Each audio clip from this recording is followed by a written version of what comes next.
With the first pick of the 2025 MLB Draft, the Washington Nationals select Eli Willits, a shortstop from Fort Cobb Broxton High School in Fort Cobb, Oklahoma.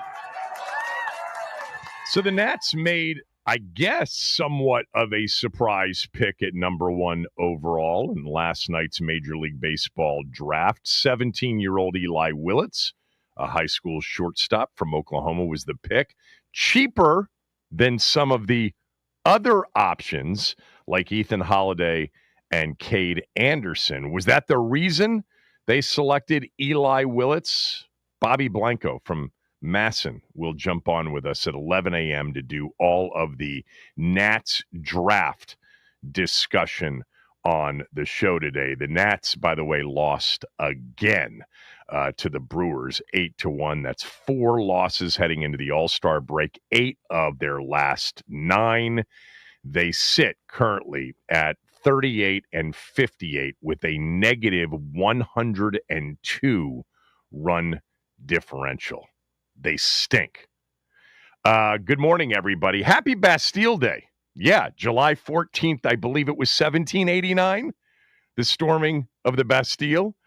I happen to have been in Paris one year during this particular holiday. It was pretty fun. There was also a big soccer game going on in the Euro that year. I remember that very much. My kids were very young. We are going to talk definitely on the show, not about that, but we are going to talk about this ESPN quarterback rankings list.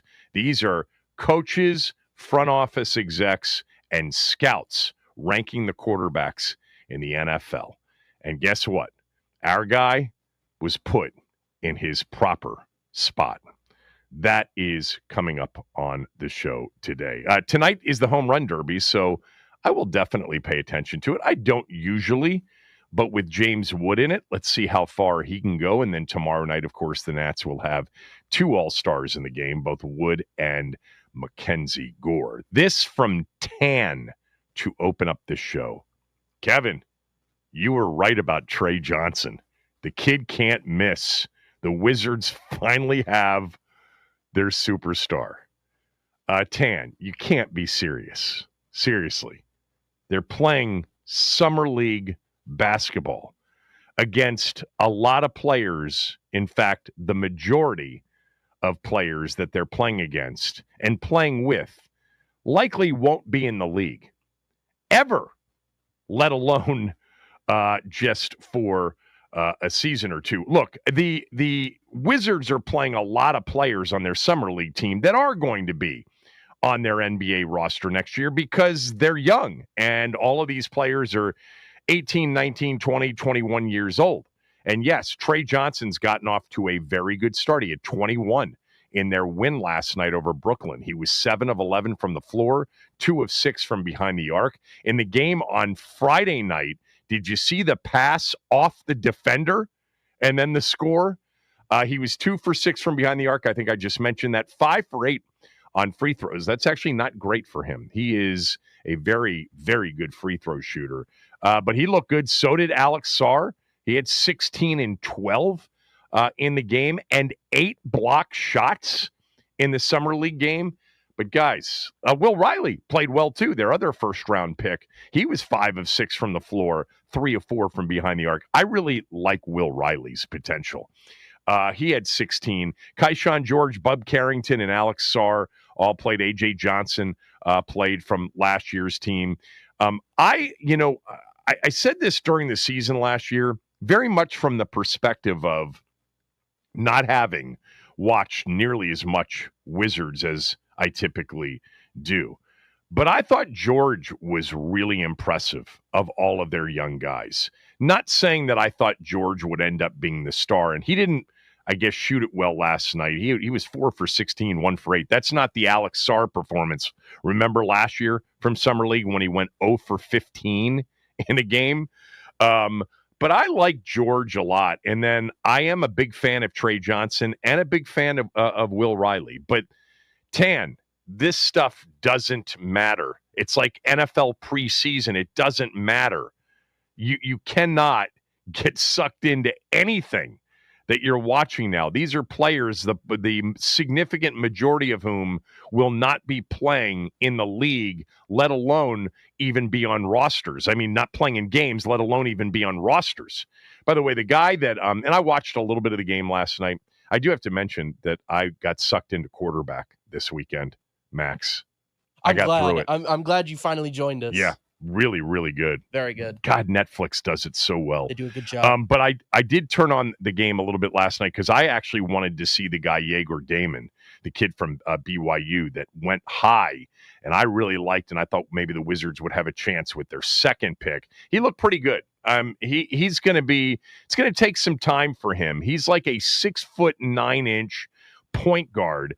He's got to get physically stronger at the NBA for the NBA level, but I think he's got a lot of future. But Tan, I'm glad you're excited. I do not think this Wizards team upcoming this year will win more than 24 or 25 games.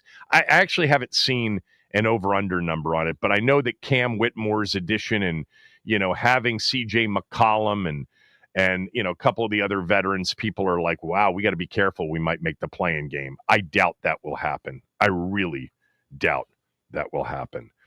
I also wanted to read this because, and I did this on my podcast on Friday because I got this after the show on Friday, but I wanted to read this because it was fair criticism. It was from a devoted listener. Kevin, I think the part, and it's titled, by the way, Listeners Upset About Your New Stance on the Name. And a devoted listener writes, I think the part of what you've been saying the last 2 days, and this is last week, that is primarily responsible for upsetting listeners is the, and he puts in quotations, stop digging comment that I just heard you repeat.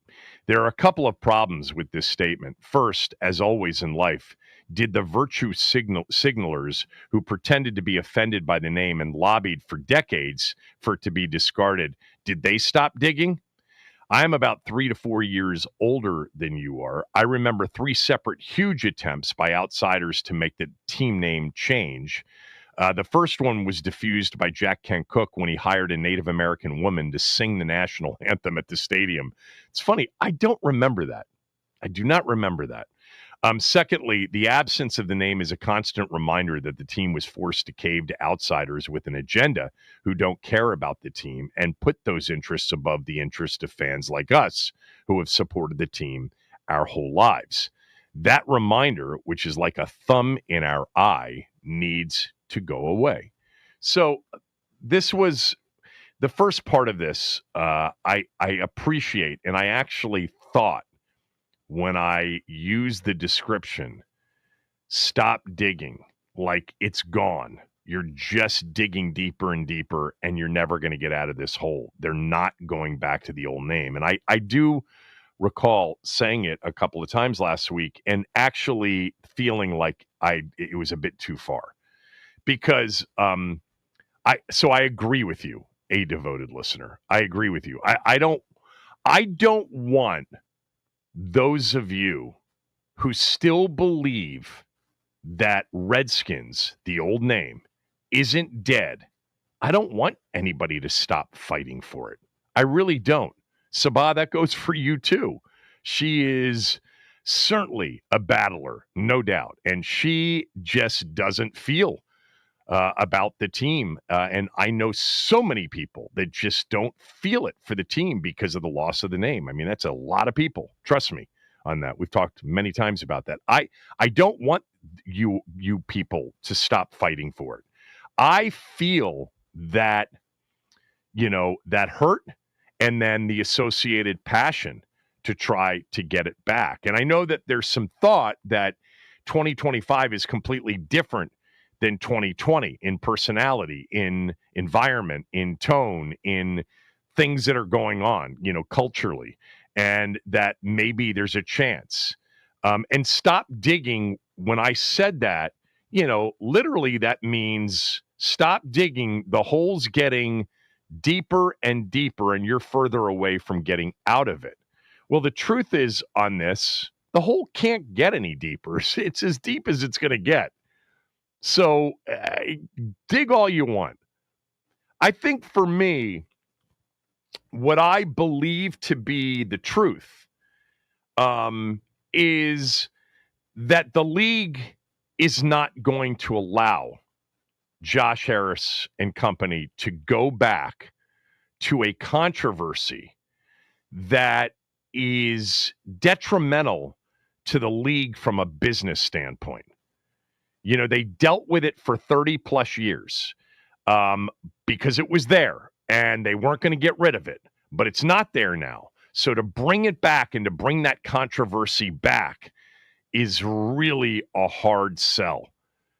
You know, for 30 plus years, it may not have been the number one list of, you know, controversies or annoyances on the list that the league had to deal with, but it was always on the list. Some years less, you know, in terms of the noise, less noisy than others. But I just know that going back to the days of needing to explain that one of their 32 entities has a name that, yes, the dictionary defines in some cases as racist or insensitive, is a complete non-starter for them. Complete.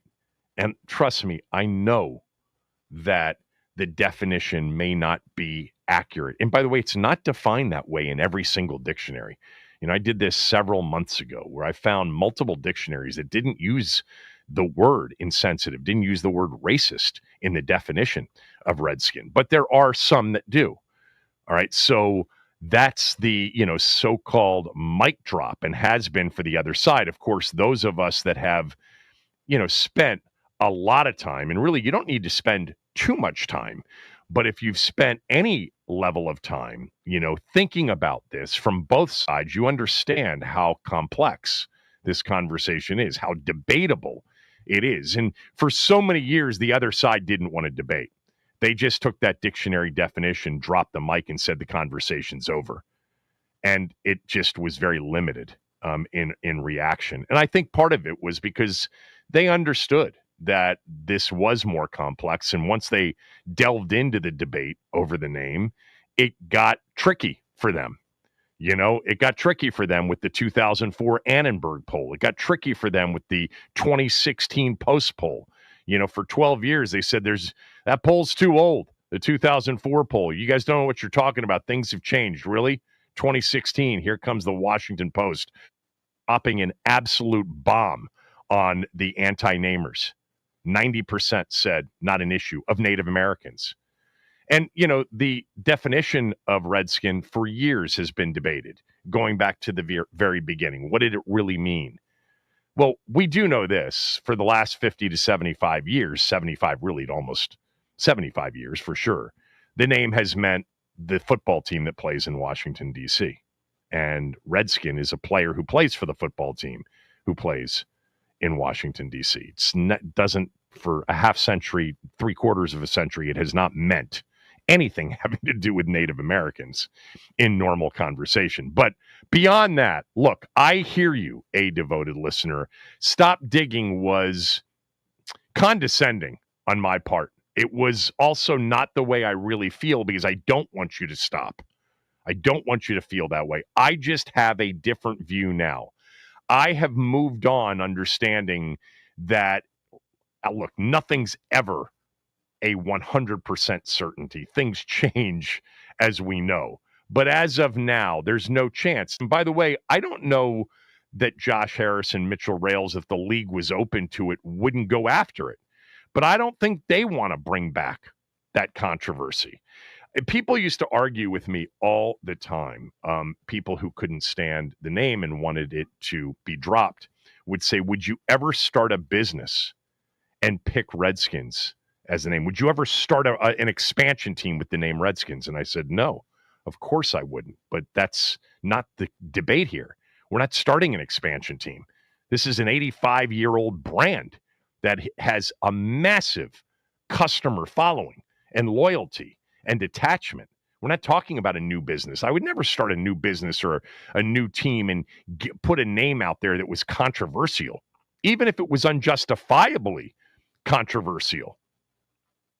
But look, many of us would like the league and the team to say, so what to the $26 billion worth of league partners, networks, and, consumer goods companies.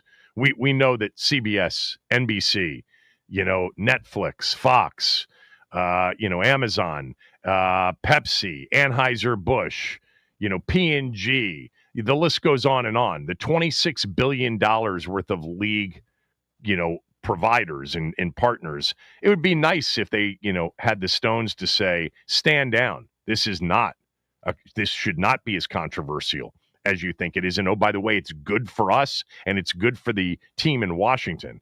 But they're not going to do that. They're not going to do that. There are too many people who are conveniently offended, or even worse, in the business of being offended. So they're just not going to deal with that anymore. If the name were still here, it wouldn't be on the way out. But the fact that it did leave us in 2020, I just don't think it's coming back. I just don't.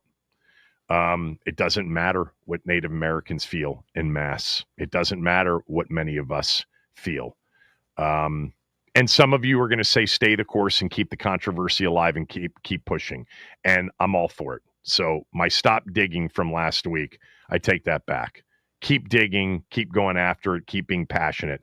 I can't spend a lot of my free time or even professional time on it because my belief is it's gone and it's never coming back. I still think, by the way, it doesn't change my mind, that I think they made a mistake by keeping Commanders.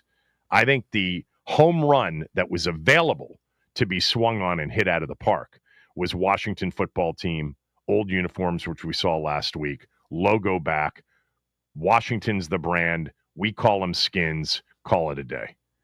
But they decided to keep Commanders. And, they've got a lot more information than I do. All right. Let's take a break. When we come back, we've got to get to this list of quarterbacks, execs, front office execs, scouts, coaches. This is the annual ESPN list, position by position group, ranking the top 10, then the honorable mentions, and then the others receiving votes. Guess where Jaden landed on this list? I'll tell you next. Kevin Sheehan Show, the Team 980 and the team980.com.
All right, two things. On Friday, we talked about and took calls on who we thought had the most to prove in the upcoming season for Washington. I thought Marshawn Lattimore was number one on the list. I had Debo number two. Max had Daron Payne as number one. And Brian Robinson Jr., I believe, was your number two, correct? Correct. I'm pretty sure. Yeah, and we took a lot of calls, and there were a lot of really good answers. A lot of people said Joe Witt Jr. Because we included coaches. There were a lot of, Bobby Wagner was, I think, the one from our. Who did I get into an argument with? I'm forgetting now. Well, you got Mark from Largo was last week because he kept talking, and then you and Paulie also got into it on Friday. I was just going to say, I'm pretty sure it was Paulie that I got into an argument with and not somebody else. It was Paulie, right? Paulie was Friday. Yeah, Paulie and I were yelling at each other. See, That was all the way on Friday. I can barely remember what happened yesterday. He had Bobby Wagner, and I said, look, this isn't does the player have something to prove? It's who has on the roster the most to prove. And we got into a battle. I love Paulie. He's one of my favorites, and he's always, by the way, very interesting in his thought process and smart, very smart. I just disagreed, and then he started to yell at me, and then I yelled back. But we forgot one. We forgot an obvious one. Everybody did, except for my good friend Ben Standig, who was on after he'd gotten to Vegas on Friday because he was out there for the NBA Summer League all weekend. He came on the podcast and we debated this, and he mentioned Matt Gay, the kicker. He's got a lot to prove. He has not had, he struggled last year. That's why he was available. Look, they need a kicker to prove something. They're going to need a kicker this year. They needed one last year. But Matt Gay, from Indianapolis after, starting his career, he was with the Rams for the Super Bowl, right? He was the kicker for the Rams in the Super Bowl. But last year, he missed like almost everything from 50 or out. And Indy didn't bring him back. Washington signed him to kind of a prove-it deal for the most part. It's 1 year. There's some guaranteed, but it's only a 1-year deal.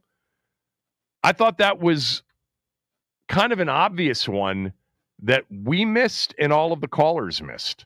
Matt Gay last year, perfect from everything inside of 50 yards. But he missed almost everything outside 50, outside of right? 50 yards, he was 3 of 9. 3 of 9. Okay. So, not great. Yeah. You know what? He made every other kick. You're right. So he ended up being his 83.8% field goal percentage was the third worst of his career. The year before that, he had missed 8 kicks, 5 of which had come. This dude, I just pulled up he has not missed a kick. Oh, I'm sorry. He's missed 1 kick inside 40 yards since 2020.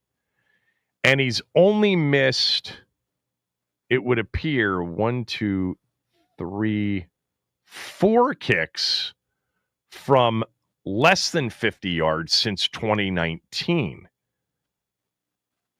Maybe he doesn't have as much to prove. Maybe it's just the kicker thing. He wanted, I don't know. Did the Colts have another kicker option? I don't know about the Colts kicking roster. Yeah, I'm not. Let me pull up their depth chart. Kicker for them is, place kicker Spencer Schrader, which I've never heard that name before in my life. Didn't they draft him? Did they draft him? He's in his second year. Is he the kid? He kicked at BC? No, he kicked at Notre Dame. Schrader. Notre Dame. Was he drafted or was he undrafted? He's bounced around to multiple teams, it seems. I see the Colts, the Jets, and the Chiefs all on his stats sheet. Mm-hmm. And he's in a Chiefs jersey in his picture. So he's kind of bounced around. Yeah, he kicked for Butker when Butker was hurt. Okay. So yeah, he went to 3 different teams in 2024. So a little bit of a journeyman. Okay. The other, what do you got? So I thought that was a good one from Ben. And that was not, I don't think it was mentioned by any of our callers on Friday. The other, what do you got? I have is, so I pretty much totaled quarterback. Season 2, they did season 1 2 years ago. They did wide receiver last year. Netflix, the quarterbacks, Joe Burrow, Jared Goff, and Kirk Cousins again. We did mention Jared Goff's wife, who seems to be the number one trending topic from that show since that show debuted last week at some point. As she should be. Yeah, and she certainly deserves that. So I think the most interesting of the three, and you said to me Burrow's a bit of a weirdo, right? Last week? Yeah, you mentioned that a friend had told that you people that were saying that about it, and I asked you. Yeah. And kind of, I was only through 2 episodes, so I couldn't really fully speak on it at the time. And then we got to Christmas, and he bought all of his offensive lineman katanas. Samurai swords. Yes, samurai swords. So, and then we found out he's a big fossils guy. So Joe Burrow strikes me as like like he's got that, he will never let his inner 10-year-old die, which I love. So I would say this. I would say he was by far and away the most interesting of the three. Oh, absolutely.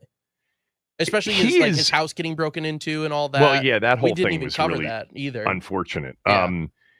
He is, I think, sneaky smart. Oh, yeah. Like, obviously, he's football smart, clearly, and by the way, he's great. He's so good.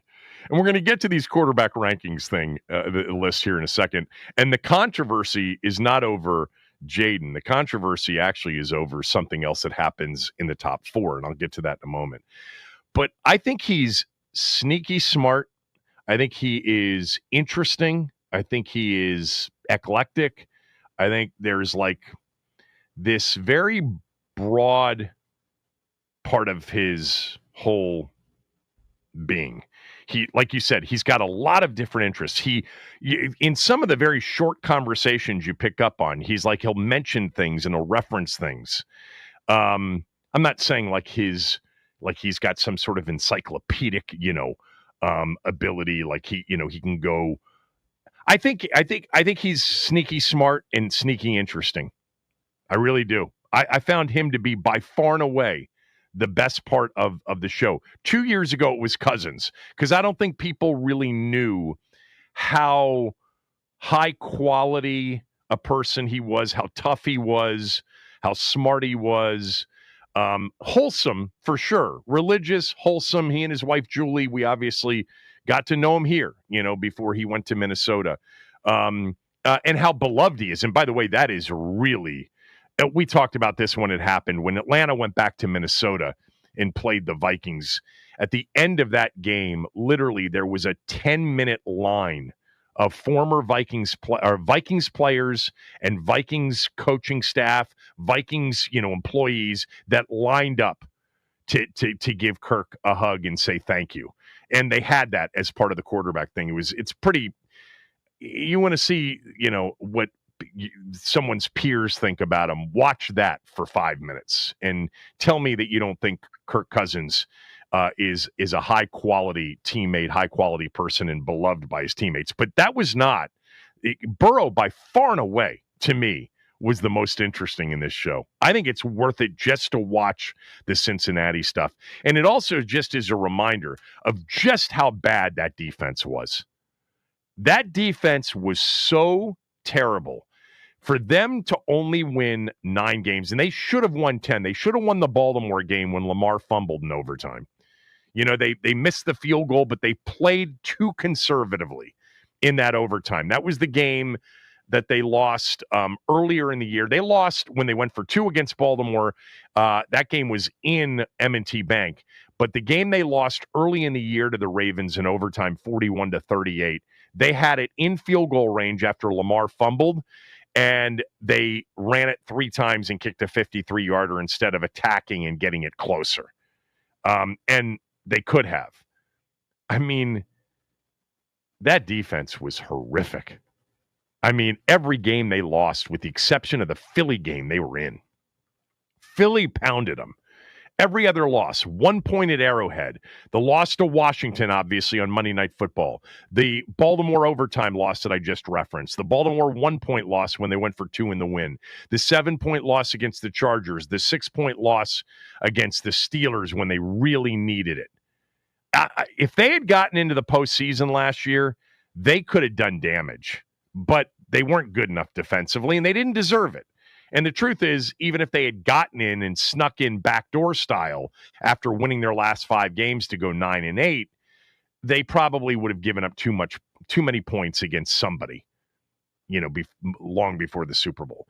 But, the Burrow example, especially when you have Higgins and Chase, my God, I mean, there's not a better wide receiver situation in the league than those two. I guess you could say Jefferson and Addison, but it's Chase and Higgins. And so he benefits from that. There's no doubt he benefits from that, but he's so good. And they have to get Trey Hendrickson back. Have to. And it goes to show you that when you do have one of those transcendent elite level quarterbacks, even if your defense is terrible, there's still a pretty good chance you're going to win more games than lose and have a chance for the postseason. And they had a chance for it. They went to the final Sunday after winning on Saturday night in week 18, beating the Steelers, and they needed a couple of things to happen that didn't happen. I don't know. Burrow, to me, by far and away, was the star of this quarterback thing, other than Jared Goff's wife. Jared Goff, there's some really good skin stuff in here, too, because all 3 quarterbacks played Washington last year. Joe Burrow in week 3 on Monday Night Football, he says something about Jaden, who, is an LSU Heisman Trophy winner as well, like him. And then they played Atlanta late in the year. Remember, that was right after Kirk got benched. Penix had started 1 game against the Giants, but this was his first road game. And then, of course, the playoff game. And there's a lot. That's almost worth it. That's episode. That's the next to last episode, right? No, I think that's the finale episode. Is it the finale? Yes. Or is it the off season that's the finale? No, it's the finale because I was waiting the entire series for us to get to this very specific moment. And it delivered. One thing I did notice about the quarterback series, Jaden is the most featured quarterback not on the show. So I'm just windy fingers. I'm next year. Yes, I'm prognosticating either next year or the year after Jaden might be in the mix. I hope he isn't. I don't want him involved in this stuff. Either. I don't want any distractions. Agreed. Cousins said after that first year, and Mahomes did. Mariota was one of the quarterbacks the first year, so he'd be able to advise Jaden on it. Nobody said it was a distraction. But I don't know. A young quarterback in year 2, I'd rather he just focus on this and not have to worry about playing to the cameras, because they do play to the cameras, especially in their personal lives.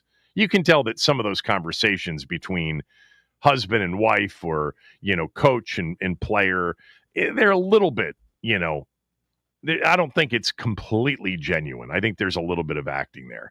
But, Jaden was the most discussed quarterback on the show because all 3 quarterbacks teams played him. And, and all 3 of those quarterbacks teams lost to Washington because of Jaden, because of his greatness. I mean, think about it. You could put the Cincinnati game, the Atlanta game, and the Detroit game on the list of 3 of the top 5 games he played during the course of the season.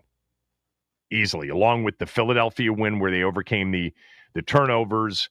I think the Giant win on the road was sensational. The game against Chicago was not as, was a good game, but let's not forget, it was 15-12. They were losing when he threw the Hail Mary. It's definitely worth the watch. Netflix does a great job with it. Really good job. And the Detroit playoff game, they were fired up for that game. That place was nuts. And, his wife is literally in tears at the end of the game, as is the entire, I think, Jared Goff suite of people, which was kind of interesting and fun to watch. All right. Let's get to this quarterback list. We will do that after this. You're listening to the Kevin Sheehan Show on the Team 980 and the team980.com.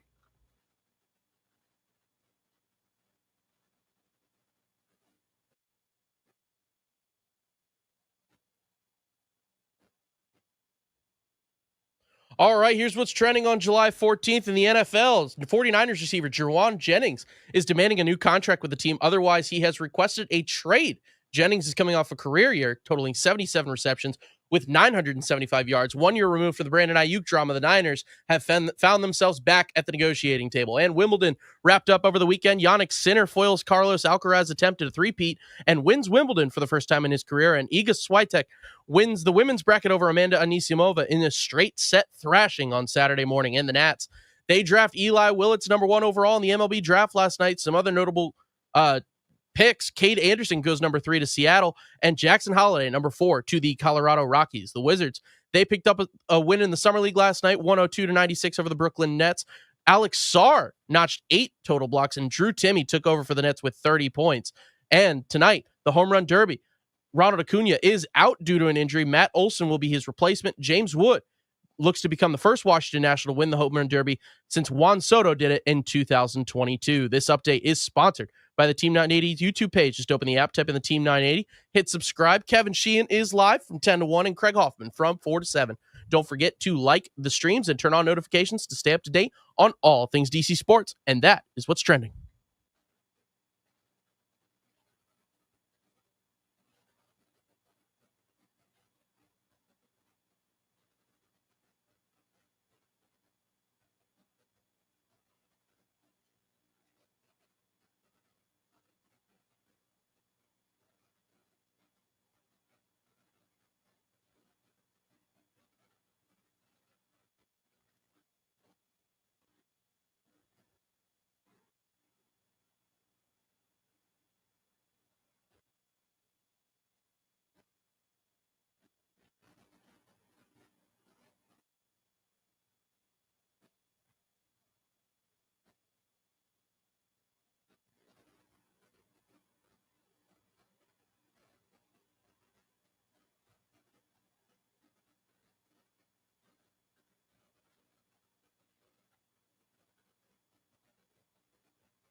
It was hot this weekend, humid this weekend. It's going to continue. If your home is uncomfortable when you're in it and the air condition is on full blast 24/7, it's probably high time that you replace your old windows. And right now, Window Nation is offering their best offer of the year. Get 50% off all window styles, no interest paid until the year 2030, 5 years of 0% interest. They'll get the job done in one day. They'll leave your home looking nicer than when they entered it. The actual estimate, free in home, will take an hour or less. It's convenient all the way around. They've got the best product. They handle you, the customer, in a way in which you deserve to be handled. They are number one in customer service. They've got over 40,000 five-star reviews. Call them at 866-90-NATION or head to windownation.com to get your free quote now. Again, 50% off on all window styles, and you don't pay any interest for 5 full years. If you are running that air conditioning 24/7, your windows are too old and they're not insulated nearly as good as they should be. Please call Window Nation and just give them a shot. 866-90-NATION, windownation.com. So ESPN is in the midst of doing this thing that they do. I mean, they've done this for 5 or 6 years, I believe, where they poll top coaches, front office execs, and scouts and ask them to rank their top 10 based on position groups. They've done running backs already. They've done D tackles, edge rushers, safeties, tight ends, interior offensive linemen, tackles, and today, quarterbacks. They still have off-ball linebackers, so non-edge players, wide receivers, and corners to go this week. So we'll see what the wide receiver list produces on, I think it's Wednesday. They come out with the wide receivers. So far on the list, Washington has had Laramie Tunsil on the list. He was 7th among offensive tackles. Sam Cosmi was also receiving votes. I think Brian Robinson Jr. got also receiving votes. But typically what they do is a top 10, then they do 5 players of honorable mention, and then there are a bunch of players that, got votes. So the quarterback list came out today. And they ranked him top 10. Then they have, after their top 10, they have actually honorable mention, they only have 2 quarterbacks. And then they have several that got also receiving votes. So this is, again, like we did this, and we've done this a few times, obviously, in the offseason. But this is not, a Pete Prisco list or, an analyst on Fox Sports. This is, ESPN polling people in the league, coaches, scouts, front office execs, asking them to vote the top 10 players at the position in order. And then they gather all of the data and they put together the final list. So number 1 on the list of quarterbacks in the NFL, Patrick Mahomes. They write, Mahomes' grip on the top spot is loosening slightly. After dominating the voting with back-to-back number 1 rankings in convincing fashion, Mahomes garnered around 60% of the first-place votes this year, which is still impressive, but well short of last year when he received all but 1 first-place vote.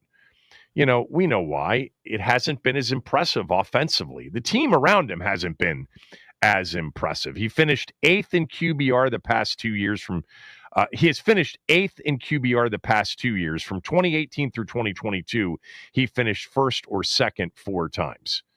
And they write, rarely does Mahomes look as frazzled as he did versus Philadelphia in the Super Bowl. Yeah, I mean, that was a dominating performance, and Mahomes and the Chiefs didn't cross half field, midfield on their first 9 drives. Number 1, though, is Mahomes. Number 2 is Josh Allen. Allen's standing in our top 10 series has been a journey and a point of contention in Buffalo since the series started in 2020. Allen's place in the quarterback pantheon has been universally celebrated among voters inside the league and highlighted in this piece annually. He became, though, unquestionably a top-shelf quarterback in the league this past season. when he won the MVP. Yeah. Josh Allen at number 2. Let me just tell you, so I'm fine with this list. I would still have Mahomes 1, and I would have Josh Allen 2. Then comes the first debate here. Who's 3? Well, on this list, front office execs, coaches, and scouts say that Joe Burrow is the 3rd best quarterback in the league, ahead of Lamar Jackson. This is the first area of controversy. But I'm going to tell you right now, I agree with this. I think I would go Burrow 3 and Jackson 4. And I love Lamar Jackson, and he got so much better. Here's what's written, or at least some of it that's written about Joe Burrow. And let me give you a couple of quotes. From an AFC scout, a veteran AFC scout, quote, "If we're talking about playing the quarterback position, nobody is playing it better than him, Burrow. Footwork, ball placement, the mental game at the line of scrimmage, feel for the pocket, eye level, finding creases to step up and throw. He's the best right now, and he's more mobile than he gets credit for." Another AFC executive did say, "I get the guy has 2 elite wideouts, but their run game was average, and the offensive line was not very good either. On top of all of that, their defense was porous, and he kept them in every single game for the most part. I thought it may have been his best year, but it didn't get the same pub because of the other high-profile teams. Obviously, Baltimore and Buffalo, the 1-2 in the MVP voting was Allen, Jackson, and both of those teams were much better teams than the Bengals were last year. But they've got Burrow 3 on this list. And then comes Lamar at 4. What's written here is Jackson is the most breathtaking player in the game. He might be the most feared, too, depending on whom you ask. And he was close to winning a 3rd MVP last season. In fact, beating out the actual MVP, Allen, for first-team All-Pro status in an unusual split of those honors. You know what? I had forgotten about that. Jackson was named first-team All-Pro. Josh Allen, second-team All-Pro, and Josh Allen was the MVP. One more MVP for Lamar Jackson puts him on the short list of Manning, Rodgers, Brady, Favre, Brown, and Unitas. All right, so those are the quarterbacks that have won 3 or more. What Jackson did last year still puts him in his own class. He became the first player in NFL history with 40 passing touchdowns and 4 or fewer interceptions in the season. Here's some of the quotes from people in the league. This is a defensive coordinator. Best space runner in the NFL, and he's such a good passer now. He probably doesn't get enough credit for how he's improved there. Last year, there was so much improvement with him as a passer. A veteran NFL personnel person said, quote, I think he had to grow up as a passer. He was always more athletic than everyone else, so why not run? But he had to stay in the pocket a little bit more to prolong his career, and he's doing that increasingly well. Jackson, 4th on the list. So, who's 5th? Our guy, Jaden Daniels, 5th. Voted on by coaches, scouts, front office execs. When we had this conversation a few weeks ago, some of you were right with me when I put him no worse than 5th. I just can't find a quarterback after those first 4 that I think teams wouldn't swap with our guy. It's just impossible for me to think that even a guy like Justin Herbert, that they wouldn't swap Herbert for Daniels, given Daniels' clutch gene, something that Herbert doesn't really seem to have at this point. Jaden Daniels came in 5th. Here's what's written. I'm going to read the whole thing. Daniels' phenomenal rookie season demanded an appearance somewhere in the top 10. That he pushed his way into the top 5, narrowly outdistancing Stafford. Stafford was 6th in the voting. Shows voters have no problem validating his hype. Last season, Daniels posted the fourth highest QBR in the NFL, the best mark for a rookie since Dak Prescott in 2016. But he was even better on 3rd and 4th downs, recording a league-leading 95.3 QBR on those downs. This from an NFL coordinator who prepared for Daniels last year. Quote, single-handedly, he took one of the worst franchises to the NFC title game as a rookie with a bad defense, one legitimate wide receiver, a dinosaur at tight end. That's a bit of a shot at Zach Ertz, and an average at best offensive lineman.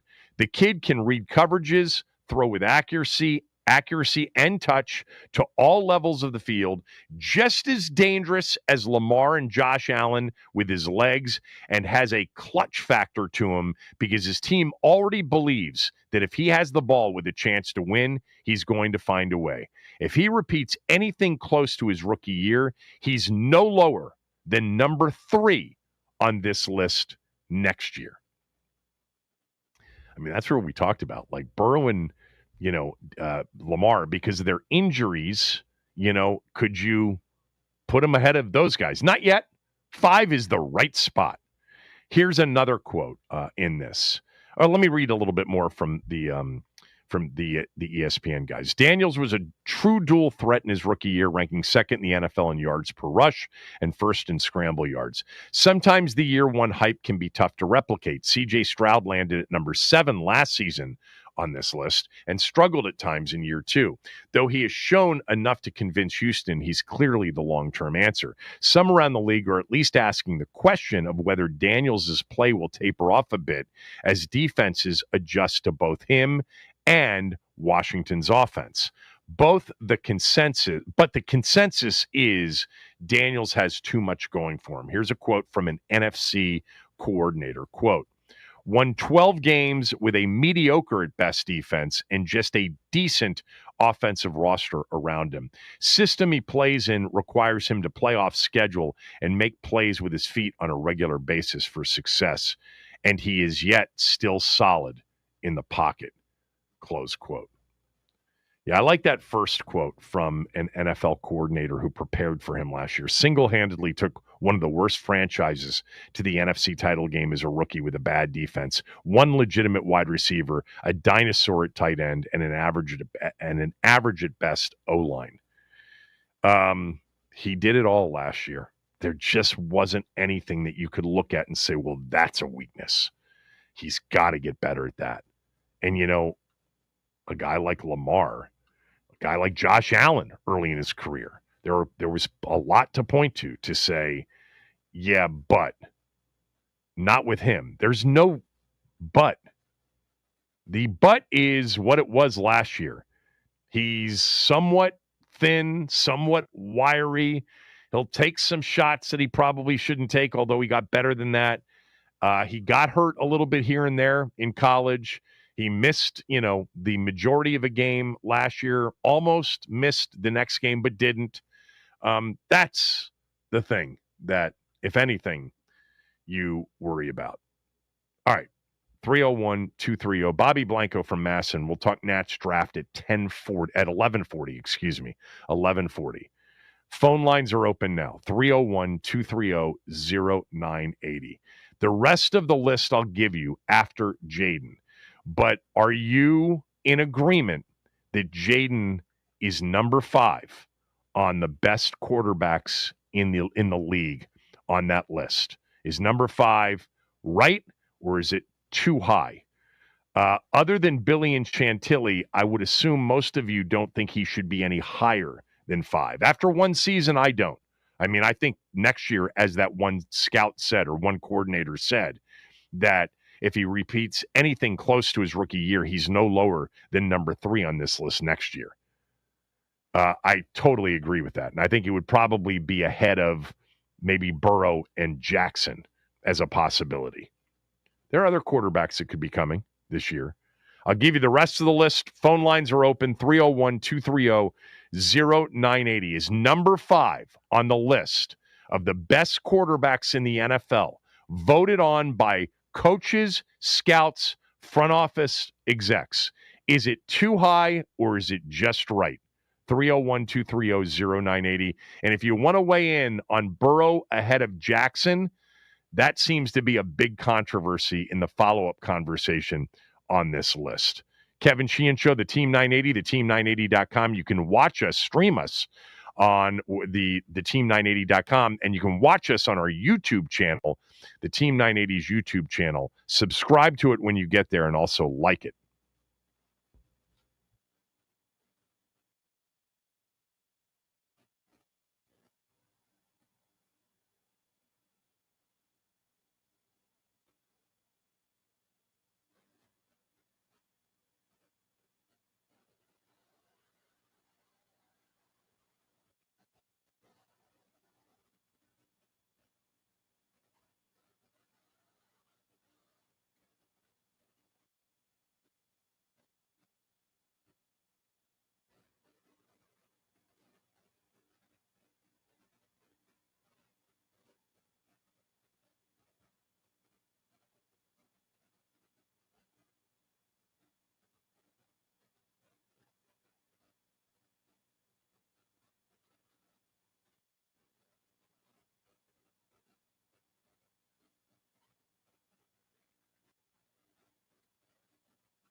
I've always taught my kids, what you want, you manifest. And going back to his college days, he has a sign, I will play in the NFL. And, not only playing, I mean, he's cementing his legacy.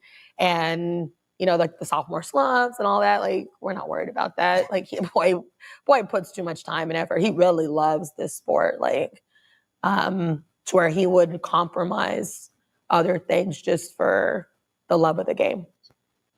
Jaden Daniels' mother talking about her son and, the idea of a sophomore slump.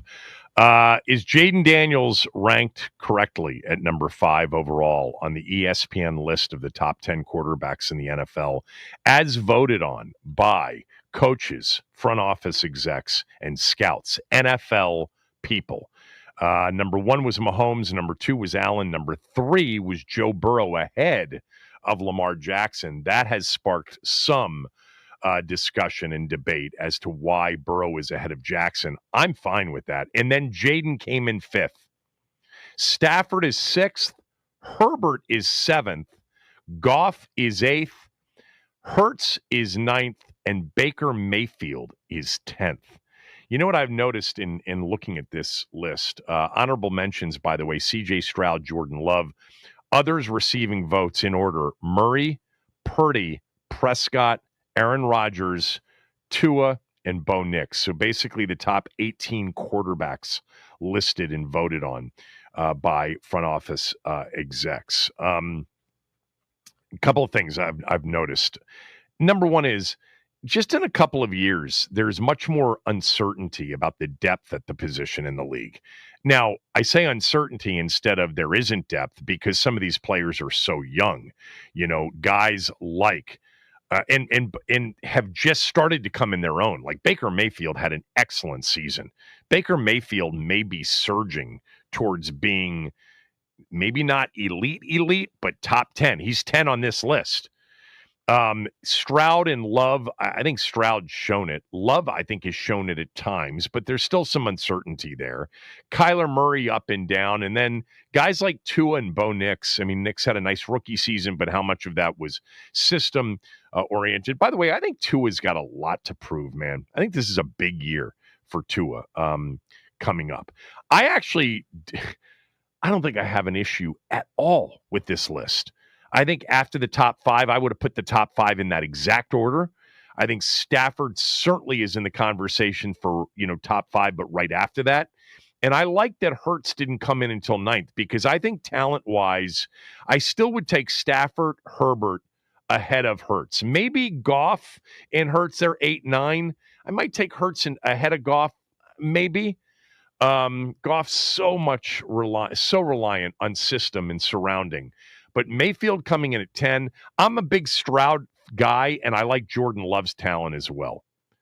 That's the top 12. And then Murray was 13, Purdy 14, Prescott 15, Rodgers 16 at 41 years old, Tua, and then Bo Nix. So there you go. So we'll stick with Jaden primarily, unless you want to weigh in on Jackson and Burrow, because I think a lot of people think Jackson is too low on this list at number 4. I'm okay with it. I mean, I know you could say the same thing about Josh Allen. Prove it to me, by winning the Super Bowl or getting to the Super Bowl, something that Josh Allen hasn't done either. But there's a big difference, or there has been. Josh Allen's played out of his mind in the postseason. Lamar has not. He hasn't. All right. 301-230-0980. Is he in the right spot or is he too high? I mean, if you think he should be higher, have at it. Let's start with Earl. Earl in Burtonsville. Earl, go ahead. How you doing, Kevin? Good to talk to you this fine Monday morning. How are you, Earl? Doing good. Actually, I think Jaden should be number 3, right after Mahomes, Allen, and then Jaden number 3. I mean, he's just a fantastic quarterback. He's single-handedly has turned my Washington Redskins franchise around. I've been a fan all my life, and I just can't believe we actually have a franchise QB. And I think he should be high. I think he should be the 3rd spot. So you would have him behind Mahomes and Allen? Yeah. Okay. I have Burrow 4 and Lamar 5. And Lamar No 5. question about it. All right. Yeah. All right. Thanks, Earl. Thank you very much, sir. Appreciate Appreciate the call. Let's go to Aveen. Aveen, Jaden's spot on ESPN's rankings of quarterbacks. This voted on not by analysts, not by guys who cover the teams, but by coaches, front office execs, and scouts. Jaden's 5th, ahead of Stafford, ahead of Herbert, ahead of Hurts, ahead of Goff, behind Mahomes, who's 1, Allen, who's 2, Burrow's 3, and Jackson's 4. Is that the right spot, or should he be higher or lower? Let's go to Aveen. Aveen, go ahead. Hi, Kevin. I think 5 is the right spot.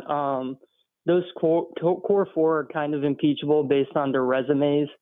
But I have to say, if we're being honest, Jaden was better than Mahomes last year.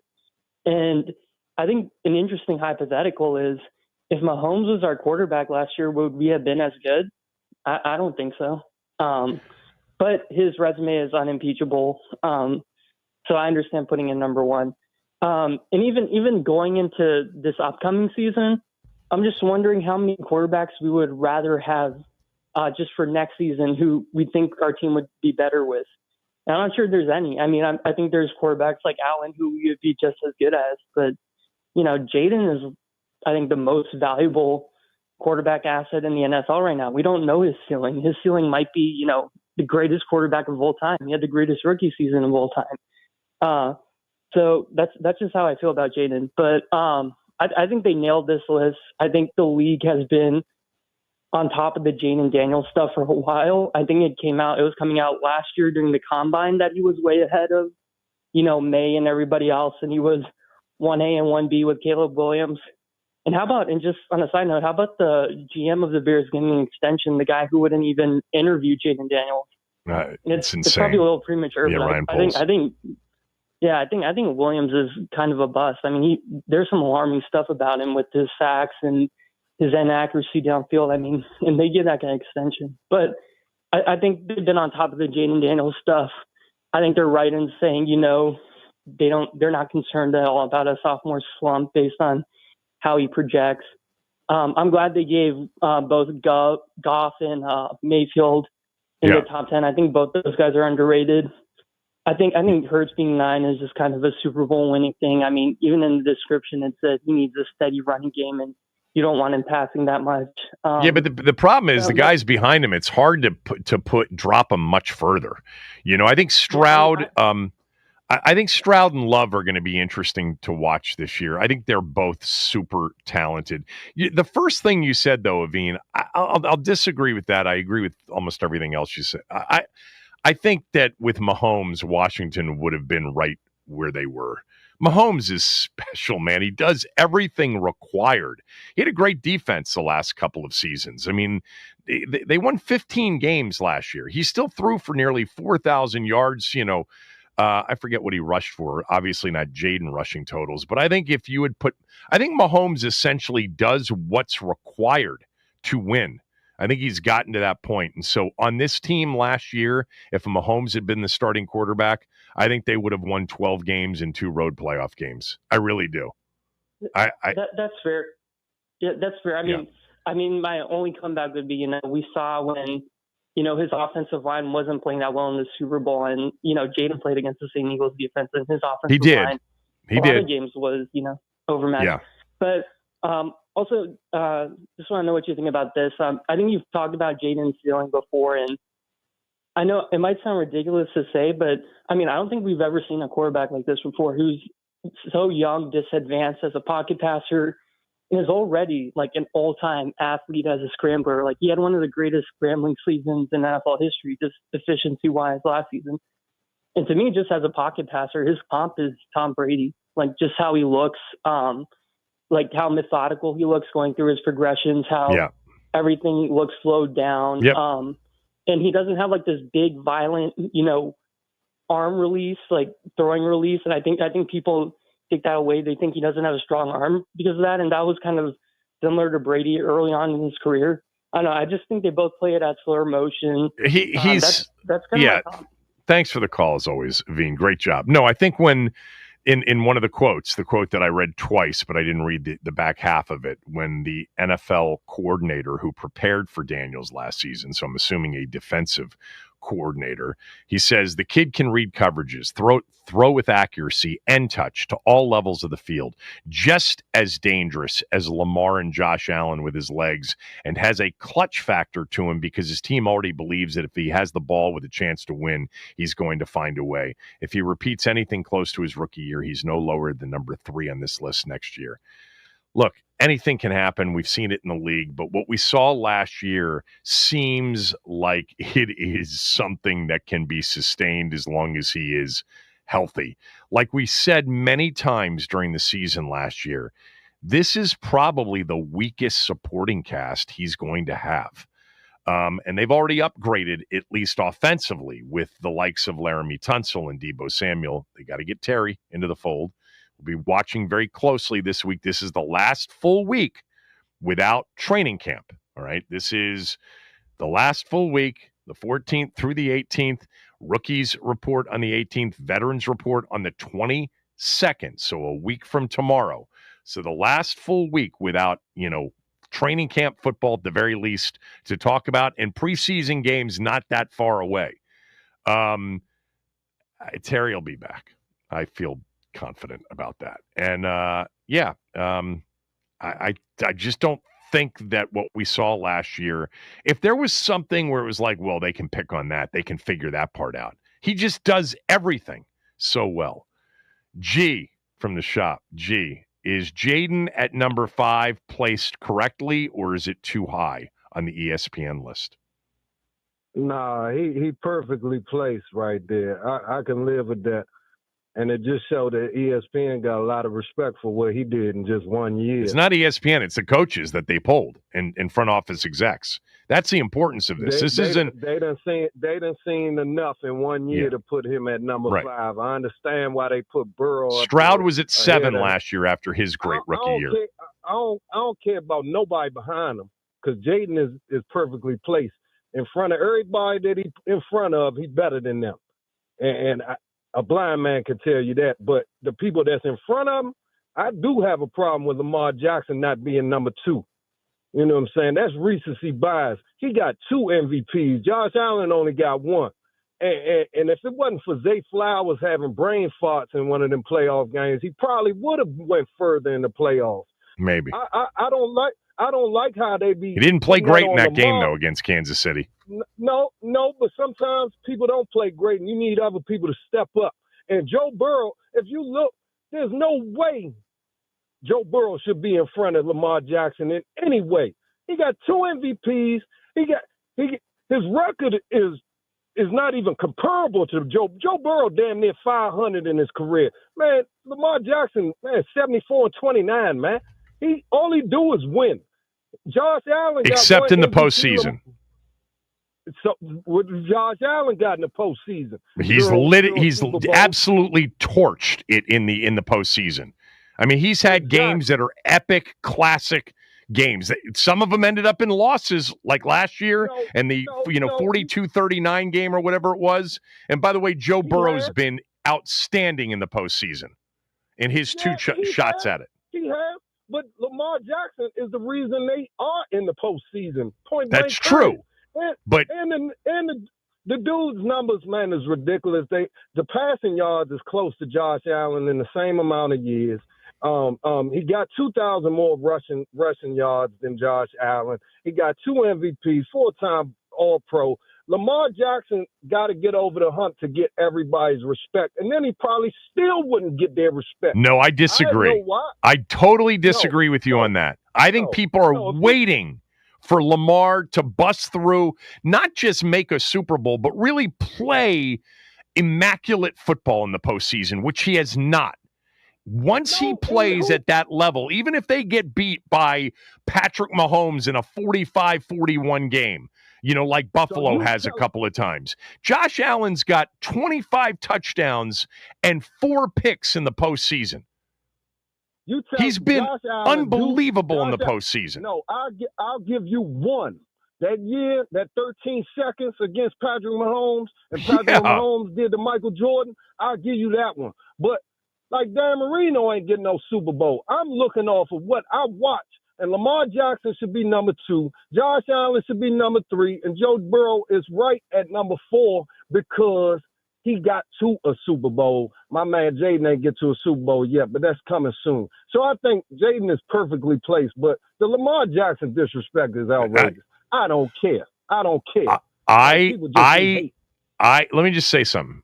I love Lamar, and I've rooted for Baltimore so hard to get over the hump the last 2 years. And look, he didn't. I mean, that 2-point conversion could have been caught. Didn't mean they were going to win the game, but they should have at least been in overtime against Buffalo last year. But they had 2 turnovers. The dude's got 10 touchdowns, 7 picks, 10 turnovers total. He has not played well enough when the biggest games were there. He admitted it last year, G. He said, I get tight in these games. Something that Joe Burrow and Josh Allen have not done when they've had their shots in the postseason. They've been tremendous.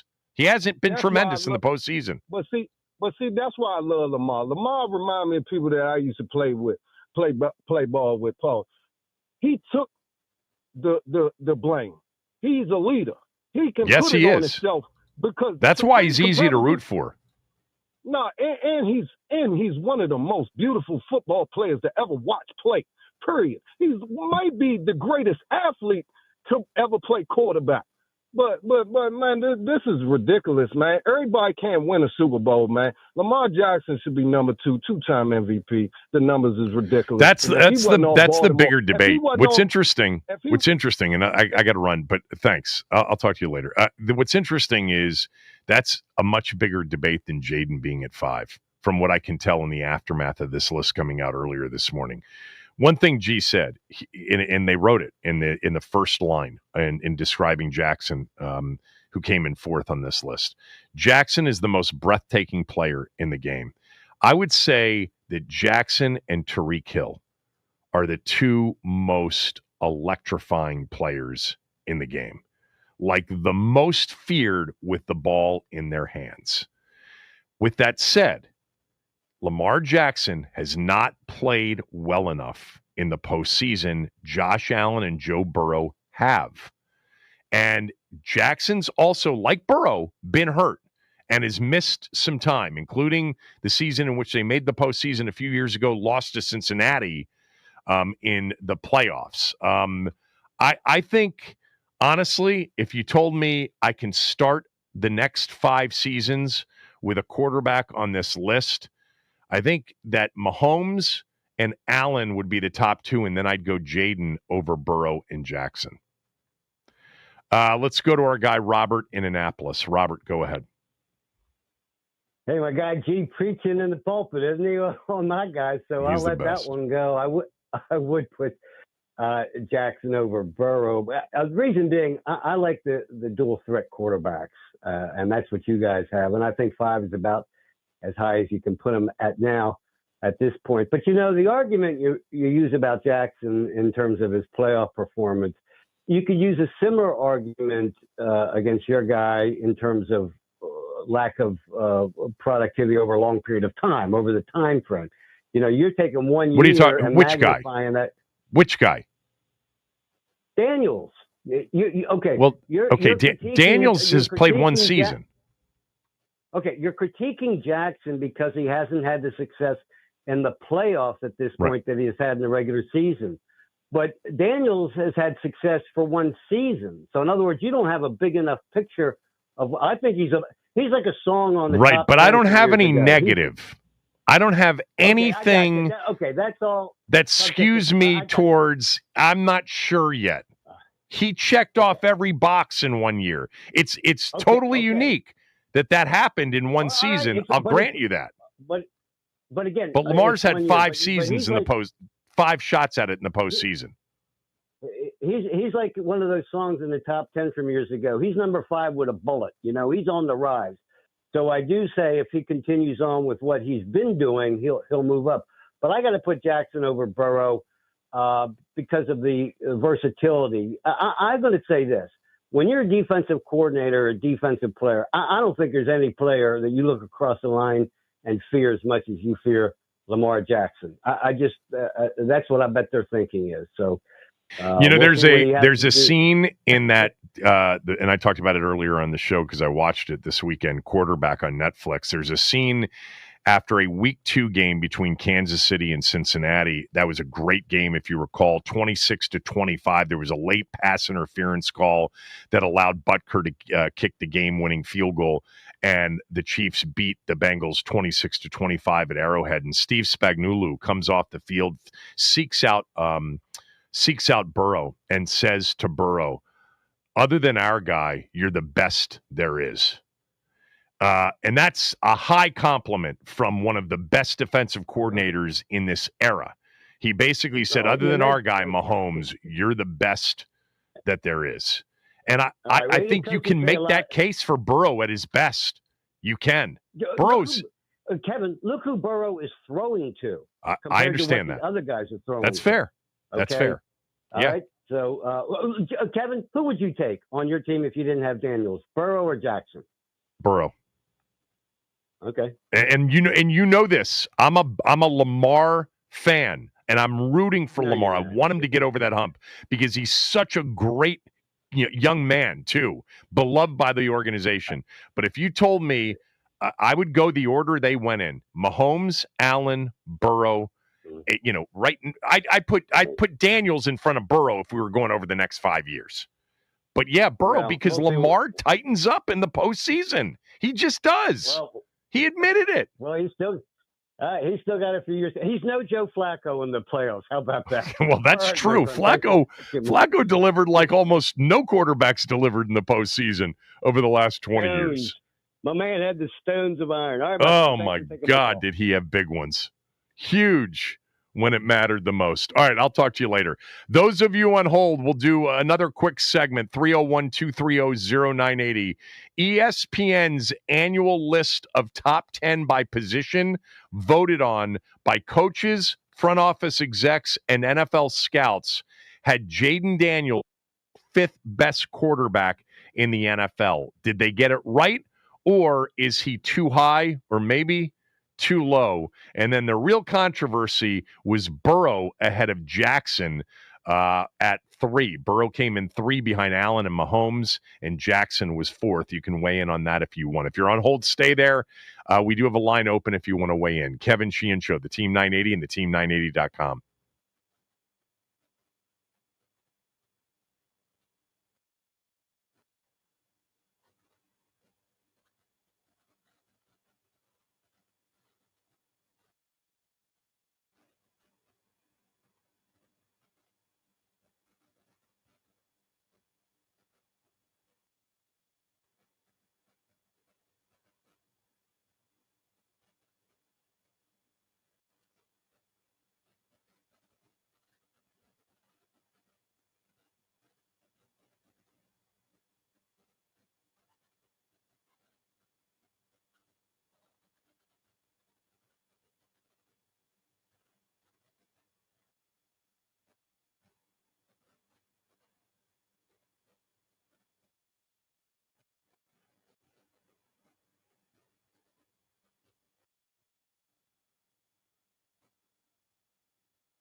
So this from All Flats. Why do we care about any of this BS? Because it's July 14th, All Flats. And yeah, I think that this has been such a conversation since the season ended. And it is interesting because, like I said, two things kind of struck me while going through this list this morning. The ESPN top 10 QB list, where the front office execs, the coaches, and the scouts all vote for the top 10 quarterbacks in the game. And Jaden came in 5th on the list. Do you think that's correct, or do you think it's too high? Number one is just how it's kind of changed in the last few years. And a lot of that is because of some of the greats retiring, a few years back, Brady, Rivers, Roethlisberger, et cetera. I'm forgetting somebody, I think. But the depth of the position doesn't seem to be there, which is why, when Jalen Hurts comes in 9th, Baker Mayfield comes in 10th, it's like, well, who are you going to put in front of him? You're going to put, Jordan Love at this point in front of him, Kyler Murray, Brock Purdy, Prescott, Stroud and Love were the honorable mentions. And then it was Murray, Purdy, Prescott, Rodgers, Tua, and Bo Nix after that. Neil writes, the highest ranking was 5 and the lowest ranking was 10. So not sure how he ended up at number 5. I didn't see the actual votes. Maybe they broke it down. But I would assume that if he was at 5 and that was the highest ranking, that the top 4 just got all of the, top 4 votes, basically. And it seems pretty obvious that the top 4 are the top 4. Jaden, I know some of you want to put him there now. And by the way, I wouldn't have much problem taking Jaden in front of almost anybody except Mahomes and Allen if we're having that conversation. But the top 4 are Mahomes, Allen, Burrow, and Jackson. As of this moment, this time next year, as one NFL coordinator said, I think, if he has a year anywhere near last year, he'll be no worse than 3 on this list. All right, let's finish up some calls here. Bones has been on hold for a while. Bones, is he ranked in the right spot, or should he be higher or lower? Hey, thanks for taking my call, Kevin. Shout out to Bones. Matt. They got him in the right spot because, he only played one season, right? And he was a rookie, and he produced a whole lot, right? And I appreciate the spot that they put him in. But I'm going to tell you this. He gets some receivers like Burrow's got, and he gets some receivers and tight ends like Mahomes got and like Josh Allen got. Oh, man, he's going to be dangerous. He's going to be very dangerous. And then, Kevin, one more thing, man. I beg to differ, right? The Wizards, they're going to be cooking. They got some athletes on that basketball team. I'm surprised at you, Kevin. You know basketball, man. I'm telling you, man, they are going to be cooking. Watch out. Thanks for taking my call, man. Thanks. Peace. Appreciate it. They're just too young to be cooking next year. I hope that 2-3 years down the road they're cooking. But even with Middleton and McCollum and Marcus Smart, he's still on the roster, right? I just don't see more than 22, 23, 24 wins again. I certainly don't think they're planning on that because they want one more shot at a very high picks, plural, next year in the draft. Let's go to Sean. Sean's been on hold. Sean, go ahead. Thank you, Kevin. I appreciate you taking my call. Sure. I think it's reasonable to put him in at 5. I think as Did we low lose as he Sean? is, I think that's. I mean, just. I got you back, Sean. Sorry, I lost you there for a sec. Oh, you're good. I think that you could have put a guy like Hurts or Stafford in that 5 spot too. I honestly think that Stafford probably would have been beating Hurts if it was on a neutral, non-snowing field last postseason, but that's for another discussion. I think that the Rushmore is kind of hard to kind of crack right now with Mahomes, Allen, Jackson, and Burrow. Burrow could have won an MVP last season. They gave it to Allen. It could have been Jackson. It just doesn't have that poise in the postseason, which is why I think they put Jaden Daniels at 5. I think that his poise, his ice in his veins, where he just doesn't feel anything from minute 1 to minute 60. It's just, he's smiling on the sideline. He's joking with guys, even even when they're down 10 and people are like, well, that's ridiculous. It's like, because he just doesn't feel it. And you want that on the sideline. You want a guy that you can, one, believe in, and two, that just doesn't feel that pressure. I mean, somebody mentioned Joe Flacco. Joe Flacco didn't feel any pressure. That's why he won a Super Bowl. I mean, Eli Manning didn't feel any pressure in the postseason. Yeah, there are guys like that. Too. Yep. So, they just ice water in the biggest moments. And by the way, Jalen Hurts has that. He does. If you look at some of the stats of somebody that's been in 2 Super Bowls across the board, he has some of the best stats for playing, I guess, 120 minutes of football. And he didn't play basically the fourth quarter last game because they didn't need to. Something you said at the beginning is true. Like, if Cincinnati didn't give up 27 points a game with arguably the worst, or certainly one of the 2 or 3 worst defenses in the league, and they win, let's just say, instead of 9, they win 11, like in there solidly in the postseason, Burrow, I think, would have had a really good chance to win the MVP last year. Really good chance. And that's without, I mean, a respectable run game. Exactly. He's doing it with now. Yes, he's doing it with 2 of the best. I would say probably 2 of the top 8 receivers in the game right now with Higgins and Chase. But Cincinnati had the 30th ranked run game in the NFL last year. 30th. Yeah. When you're looking at Chase Brown to be your lead back, you're not cracking the top 25.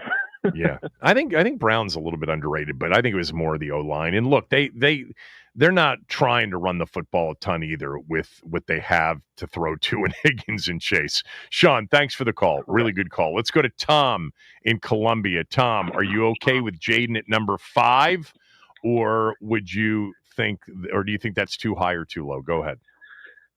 Well, I think the rankings are based on a body of work, but the NFL is so season to season now that it's not like the days of the 70s and 80s where you have these dynasties or teams that come back composed to win again. And I think that Jaden Daniels is perfectly suited for this new modern era NFL. I remember calling you last year, maybe the first 5-6 games, and the guy plays the game. He might have the best processor in the game if you look at it from that perspective, processing the game. He does. And then you add his physical talents and that quality that I call feel for the game. He just has a great feel for the game. So I think when you look at it, get away from stats and get away from the Madden or fantasy mentality. And I cringe every time somebody says he needs better receivers. A better line is what he needs. Any quarterback will flourish under a better line in this league. It's not a defensive-minded league like it once was, but these 2 maxims still exist. Run the ball effectively on offense, stop the run on defense, and then everything else takes off with these modern-day offensive coordinators. But I think his intangible is, one, he's proven he can play in bad weather. That doesn't bother him. And the second, I think the most important is his processing ability. And I look forward to watching him with that. So I'm telling you right now, it would be a big push if you said right now going into camp, you can have any quarterback you want. The only one that I might sway me is Allen. But when you look at the intangibles and the upside, Daniels has got to be on everybody's list. If you had, like you said, if you're looking 5 years down the road, it's got to be Jaden Daniels. Yeah, I mean, I think that Daniels, I think this time next year we're going to be talking about him with Mahomes and Allen. Mahomes and Allen are truly special, and they've proven to be that. And we can look at Mahomes' numbers, but when we watch the games and he has to deliver, he does it over and over again. Thanks for the call, Tom. Good call. Victor in Bowie. Victor, go ahead. Yeah, I think Jaden is where he's supposed to be. However, I actually wouldn't have Burrow in the top 5 right now, only because of who he's throwing to. If you want to look at body of work, I would probably have Stafford at 4.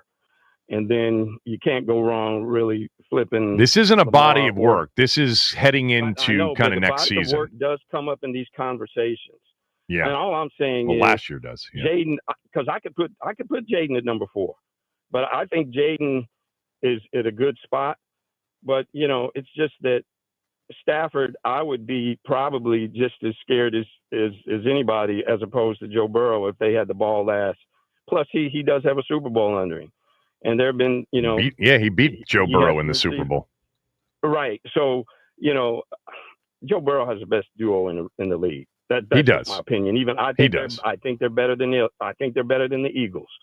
You know, and he's had them for years. And the beautiful thing, like you said about Jaden, was yes, processing.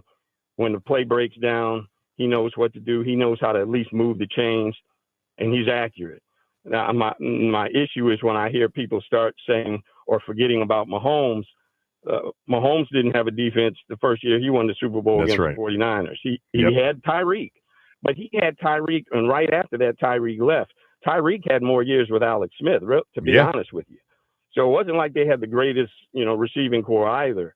And also, they did a study years ago that when they process or they look at their heart rate, Mahomes has that clutch where he just is calm, and that moment does not kill him. Yeah, that's the knock on Lamar, and I've heard everyone say that. Which is recently, unfortunately, he hasn't produced in that moment. So I can kind of see how someone might put Josh over him. I probably would put Lamar 2, but I'm not mad that Josh is 2. Josh is great, But also I can knock Josh and say, well, look, you've had Stephon Diggs for 2 or 3 years. Yeah, but he didn't have much last year. No, he they didn't. made it back to the He championship game. He proved to me last year that he did what Mahomes has done. If you really look at it, Mahomes won his last 2 Super Bowls. He didn't have even a top 10 receiver. Yep. Juju Smith-Schuster was his best receiver when they beat the Eagles. Yeah, Mahomes. Look, I think Mahomes and Allen, there's a little bit of separation, but I think right now the top 4, and I don't mind the order. As I said, thanks for the call, appreciate it. I think that the order is spot on the way I would do it. But I get the debate for Lamar. To me, it's real simple. Burrow hasn't won a Super Bowl. He's been to one. Josh hasn't been to a Super Bowl either. But both Burrow and Allen have been lights out as playoff quarterbacks. Allen in many more opportunities. Burrow's only been to him twice. Burrow last year was a sensational quarterback, but it's true. He also had the best tandem in the league, but not a great running game and a terrible defense where every time he stepped on the field, they were required to score. In some ways, the same way Jaden was, the same position Jaden was in. All right, those of you who I didn't get to, I apologize. Maybe we'll come back to this next hour. Bobby Blanco from Masson will join us. We'll talk about the Nats draft, which included, I think, a surprise at number 1 overall. Kevin Sheehan Show, the Team 980.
Nats could have gone with Ethan Holiday, shortstop, third baseman.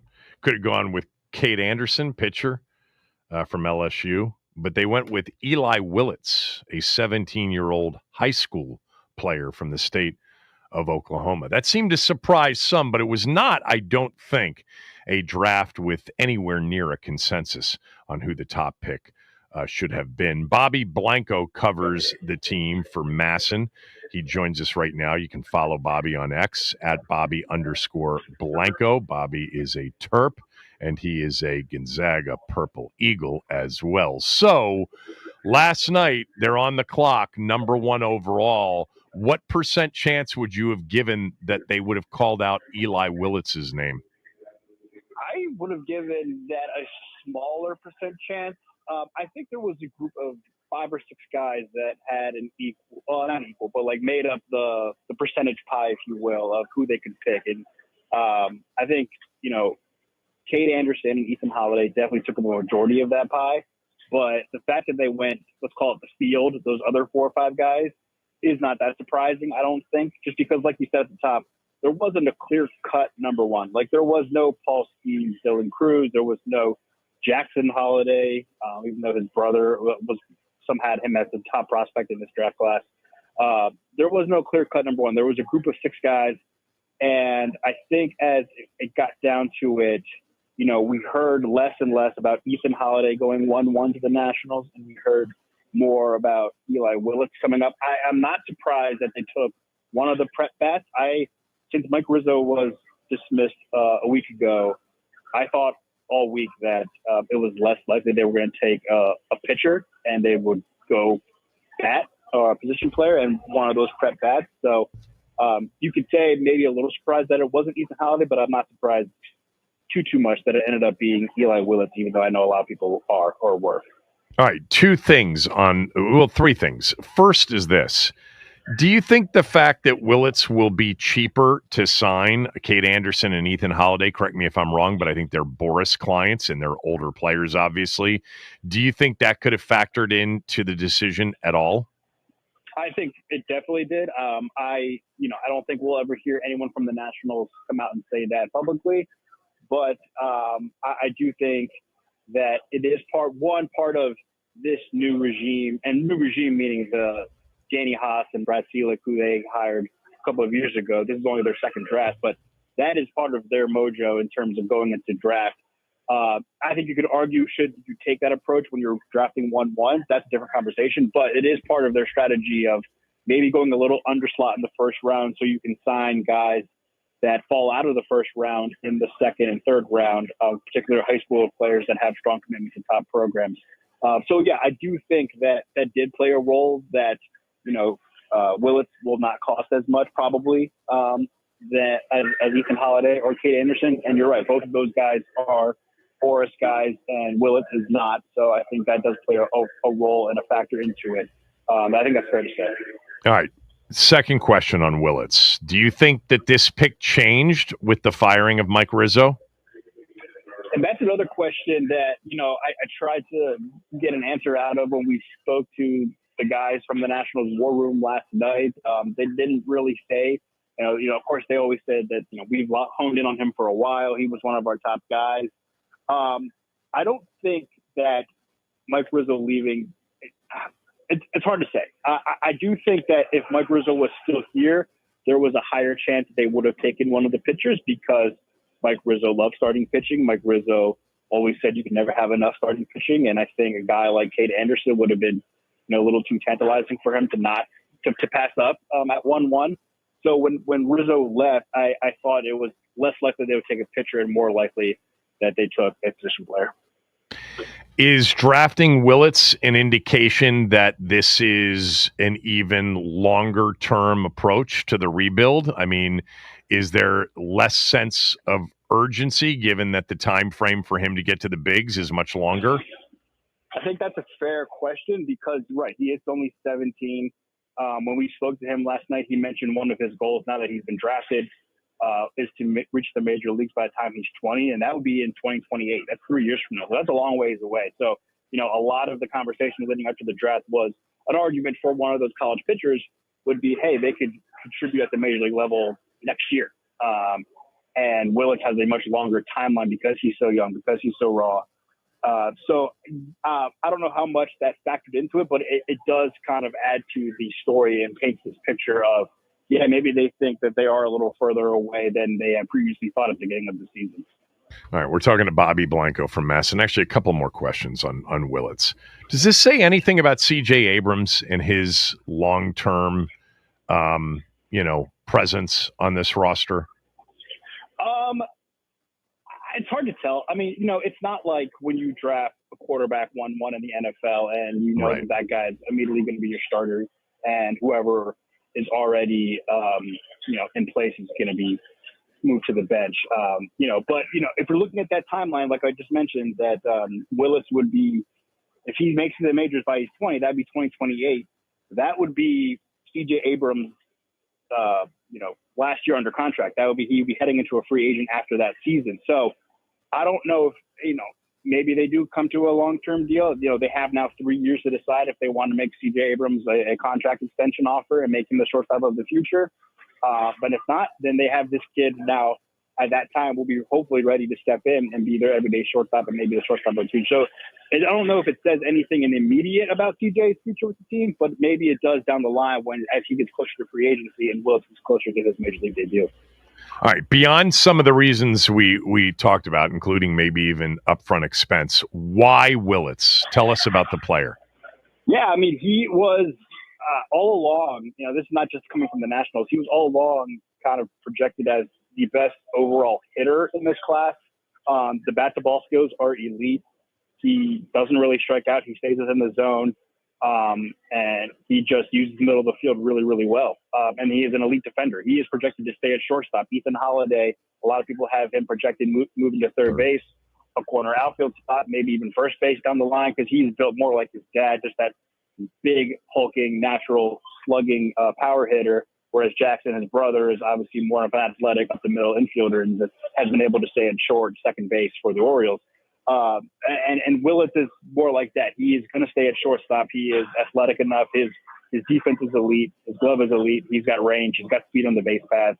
And I think talking to the Nationals brass last night, the main thing was like all of their analytical view of him and their scouting view of him kind of merged and said this was the best player in the draft. He was the best hitter and the best fielder, and that's why they took him 1-1. All right. What did they do in rounds 2 and 3? And was any of the, going much younger in round 1 a setup for what they might spend in round 2 and round 3? Yeah, so in round 2, they took Ethan Petrie, who is an outfielder from the University of South Carolina, just a pure power hitter. He probably projects more to move to first base or designated hitter long-term in his career, but he was hitting just absolute tanks with the Gamecocks. I think I saw a highlight last night circling around that he took Paul Skeens like 400-plus feet when he was like a freshman at Carolina, and Paul Skeens was at LSU. So he has pure natural power, a lot of swing and miss, though, and the defense isn't really there. So you're getting a natural power hitter there. And then in the third round, they got a high school pitcher, Landon Harmon, who we spoke to this morning from Mississippi. He's considered one of the best prep arms in the country. A lot of people have already linked this to when the Nationals drafted Travis Sikora back in 2023. In the third round was the top prep pitcher of that class as well. We're able to kind of, I think, I'm trying to think of their second round pick. Oh, it was Jalen Cruz and then Yo-Yo Morales. And then they went big on Sikora. Now, it's a little different because I think they're going to try to go under slot with Willits and then go over slot for Harmon. Harmon did say this morning that he's going to sign with the Nationals. So he pretty much already knows what his offer is going to be and he's going to sign it. So I'll expect that to go over slot value. The slot value for that pick in the third round was a little over $1 million. So he'll probably get more than that to sign him away from his commitment to Mississippi State. But elite fastball, profiles a lot like Travis Sikora, a really tall kid, really lean kid. Still has to kind of grow into his body again coming out of high school, but could be an elite arm in this farm system pretty soon. I looked this up before the show. I guess I was a little bit surprised, but I probably shouldn't be. But James Wood tonight is plus 400 to win the home run derby, and it's Cal Raleigh, I think, is plus 300, and then O'Neal Cruz with Pittsburgh is like between the two. So do you give him a decent shot of winning the derby? I do, and I think because my whole thing with James in the derby tonight is his swing is so effortless, and you're taking so many swings in such a short period of time in the derby. I just wonder if a guy like Cal Riley is going to go so hard early on and then just get worn out and get tired. And we've seen this happen in past derbies where guys just try to hit as far as they can early on in the derby, and then they get tired near the end. And with James' swing, it's so effortless. He can go the opposite way with a simple swing. He's homered at Truist Park before. The wall in right field is tall, but it's short. And then the wall in left center field, where a lot of his balls naturally go, is shorter. So I think if he stays within himself and gets his nice, easy swing off pretty easily, he could save some of that energy. And also, he hits balls really fast, right? So, if the balls get out quickly, he'd be able to save some of his time in his round to kind of reset and rest up and not get too tired too quickly. So I do give James a pretty good chance tonight.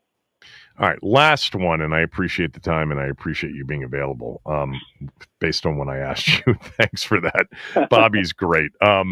So the trade deadline, we're 16, 17 days away from it. There's been some discussion that Mackenzie Gore could get dealt. This is like essentially the same time that Soto was dealt. Do you see that happening? I don't. I just, that would be a very bold move for Mike DiBartolo to do, a couple of weeks into this job. He's, I think everyone with the Nationals obviously right now is kind of managing, coaching, playing, and general managing, scouting, whatever, for their jobs. Because, the Lerner family could decide to turn everything upside down by the end of the season. And right. I just think that would, one, take, permission from ownership. I think ownership really likes McKenzie and views him as a long-term piece. And I think the Nationals themselves do too. So I don't think they think they are where they were back in 2022. I think they do see Wood coming along. They see CJ Abrams coming along, obviously McKenzie. Hopefully getting a healthy Dylan Cruz back soon. So I think they see a younger core more solidified than they did a couple of years ago when they traded Soto to build this young core. So I that would really shock me if they decided to do that. Now, that doesn't mean that they won't pick up the phone and hear offers, but I would be surprised if they accepted one.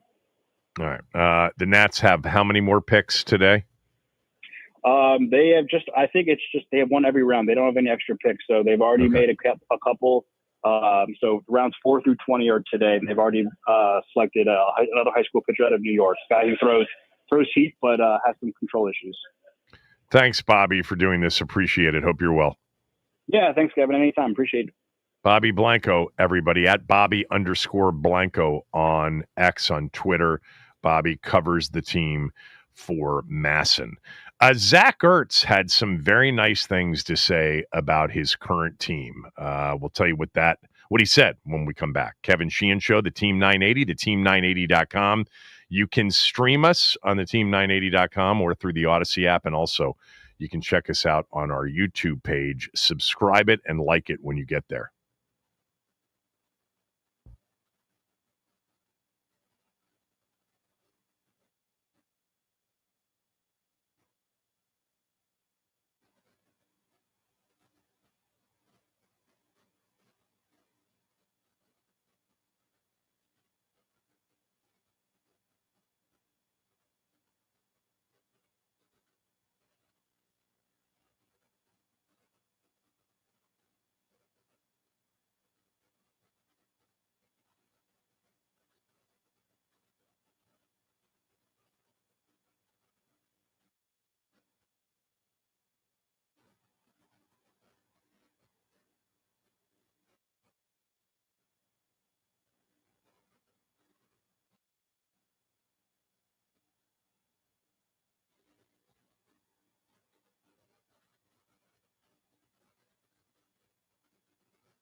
From Steven, who the hell is Brown? You mentioned that Brown had 3 MVPs at quarterback. Who's that? I went back. I know exactly what you're talking about, Steven. In reading the ESPN breakdown of Lamar Jackson as the 4th-ranked quarterback in the NFL, they wrote, winning a 3rd award would put Jackson on a short list so accomplished that first names aren't necessary. Manning, Rodgers, Brady, Favre, Brown, and Unitas. Well, the Brown is Jim Brown. I guess when I was reading it, I think I added of the quarterbacks that have 3 MVPs or more. By the way, a Cleveland Brown quarterback, Otto Graham, is a 3-time MVP award winner. But no, Jim Brown would be on that list of 3-time MVP winners, right? Yeah. Brown won it in the first year, I think, of the Associated Press, won it in the second year of the Associated Press, and then won a 3rd time as well. He won it in 57, 58, and 1965. And then in terms of the other guys that have won at least 3, Peyton's got 5, excuse me.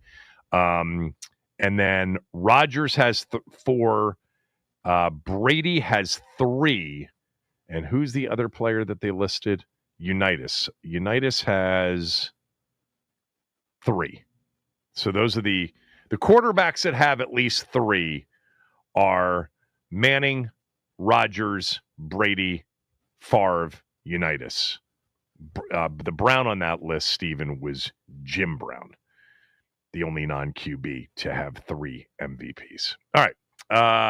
Zach Ertz did an interview with Forbes magazine, and there's a lot of interesting quotes in it. By the way, Zach Ertz, in this write-up of Jaden Daniels finishing 5th on the ESPN head coaches, front office exec, scouts poll, rankings list, finished 5th. And one NFL coordinator who prepped for Daniels last year, so a defensive coordinator, said, single-handedly took one of the worst franchises to the NFC title game as a rookie with a bad defense, 1 legitimate wide receiver, and a dinosaur at tight end, along with an average at best offensive line. Yeah, Zach Ertz is getting up there. He's 35 years old. He's a 3-time Pro Bowl tight end, and he had a hell of a year last year. 66 catches, 654 yards, 7 touchdowns. That was his best season since 2019. Of course, many of the seasons in between were injury riddled. But there are some interesting quotes. Ertz re-signed with Washington, the Forbes story writes, calling the decision, quote, a no-brainer. Why? He said, quote, it was a no-brainer. Honestly, the season that we had, the enjoyment of the process that I was able to experience. This is him re-signing, him re-signing with Washington in this offseason. Sorry about that. Quote, it was a no-brainer. Honestly, the season that we had, the enjoyment of the process that I was able to experience last year in D.C. with Coach Quinn, Adam Peters, was a no-brainer. At this point in my career, I'm not just playing to play the game. I'm playing the game to be a part of an organization that is competing at a high level, is loving the process, and doing everything they can to put their players in positions to be successful. The reality of the situation is that's not every team in the NFL. It's remarkable, man, that here we are 2 years after the sale of a team, and a Super Bowl winning, multi-time Pro Bowl player from a high-quality organization, the Philadelphia Eagles, even though there was a stop in between with Arizona, is saying about this organization, Washington, that at this point in my career, I'm not just playing to play the game. I'm playing to be a part of an organization that is competing at a high level, is loving the process, doing everything they can to put their players in positions to be successful. The reality of the situation is that's not every team in the NFL. I mean, yeah, the reality of that statement is that you just have to go back 2 calendar seasons, and that's not every team in the NFL would have applied to this team And now this is what he is saying about this team. I'm going to come back to this in a moment. He also says that he's well aware that while the Commanders were one of the top teams in the NFL, that doesn't automatically equal success this year. There will now be a target on Washington's back since they are proven contenders. And he said, quote, "It's an honor and a privilege to be down here with an opportunity to continue to improve, not only as a player, but as a team. For me, I think that's what's exciting. Whatever happened last year, because it's not going to have any impact on this year." God, that is so true in the NFL, right? Except when you have a great quarterback. When you have a great quarterback and that quarterback plays 17 games, you're going to have a really good chance of winning more games than you lose. But does it mean 12-5 next year and 2 playoff wins? No, it doesn't mean that. See Cincinnati last year. Joe Burrow had one of the best seasons we've seen in a while, and they won 9 games.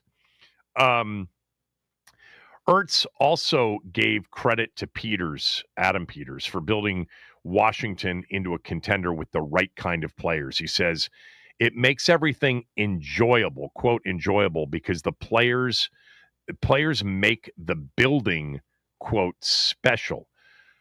It's not any slogan. It's not any saying that you put on a wall. It's the people that you bring in makes the day-to-day enjoyable or not. Adam Peters, the GM, brought in people that truly care about football. It, quote, it was being surrounded with men like that made my job that much more enjoyable, because that is me to a T. Being back there really was immediate from the moment I got to DC. I truly love being a Commander. A lot of it had to do with the people of Coach Quinn, the building, the environment that they created. First class, closed quote. There's more here. I've talked to a lot of people about, trying to repeat last year. Nothing that we did last year was going to impact this year. Just because we had a successful season last year doesn't mean we're going to have a successful season this year. That's the beauty about the NFL. When the season starts and when we report for training camp in a few weeks from now or a week and a half from now, no one cares about what happened last year. He said, quote, "Everyone's got optimism. Everyone's got high goals, high hopes, and it's about who's going to improve the most during the year, who's going to improve the most during training camp. You can go out there and be your best on game day. There were 4 or 5 or 6 games where we won games on the last play. Ball bounces 2 or 3 times a different way, and we're looking at a completely different season," closed quote. Let's just see what else is in here. Where's the stuff about Jaden? Yeah. I want to go back to the first part of this, though, because I think this is an interesting conversation off of the conversation that we had a couple of weeks ago where we asked, have we crowned Jaden too quickly? We had an emailer that essentially said you guys have crowned him too quickly. It's too early to crown him as an elite quarterback. Well, league execs are doing it. League coaches are doing it. League front office people and scouts are doing it. But it doesn't matter. How about the fact that I'm playing the game to be a part of an organization that is competing at a high level? The reality of the situation is that that's not every team in the NFL. So I want us to consider something here. We considered the quarterback recently. What about the organization?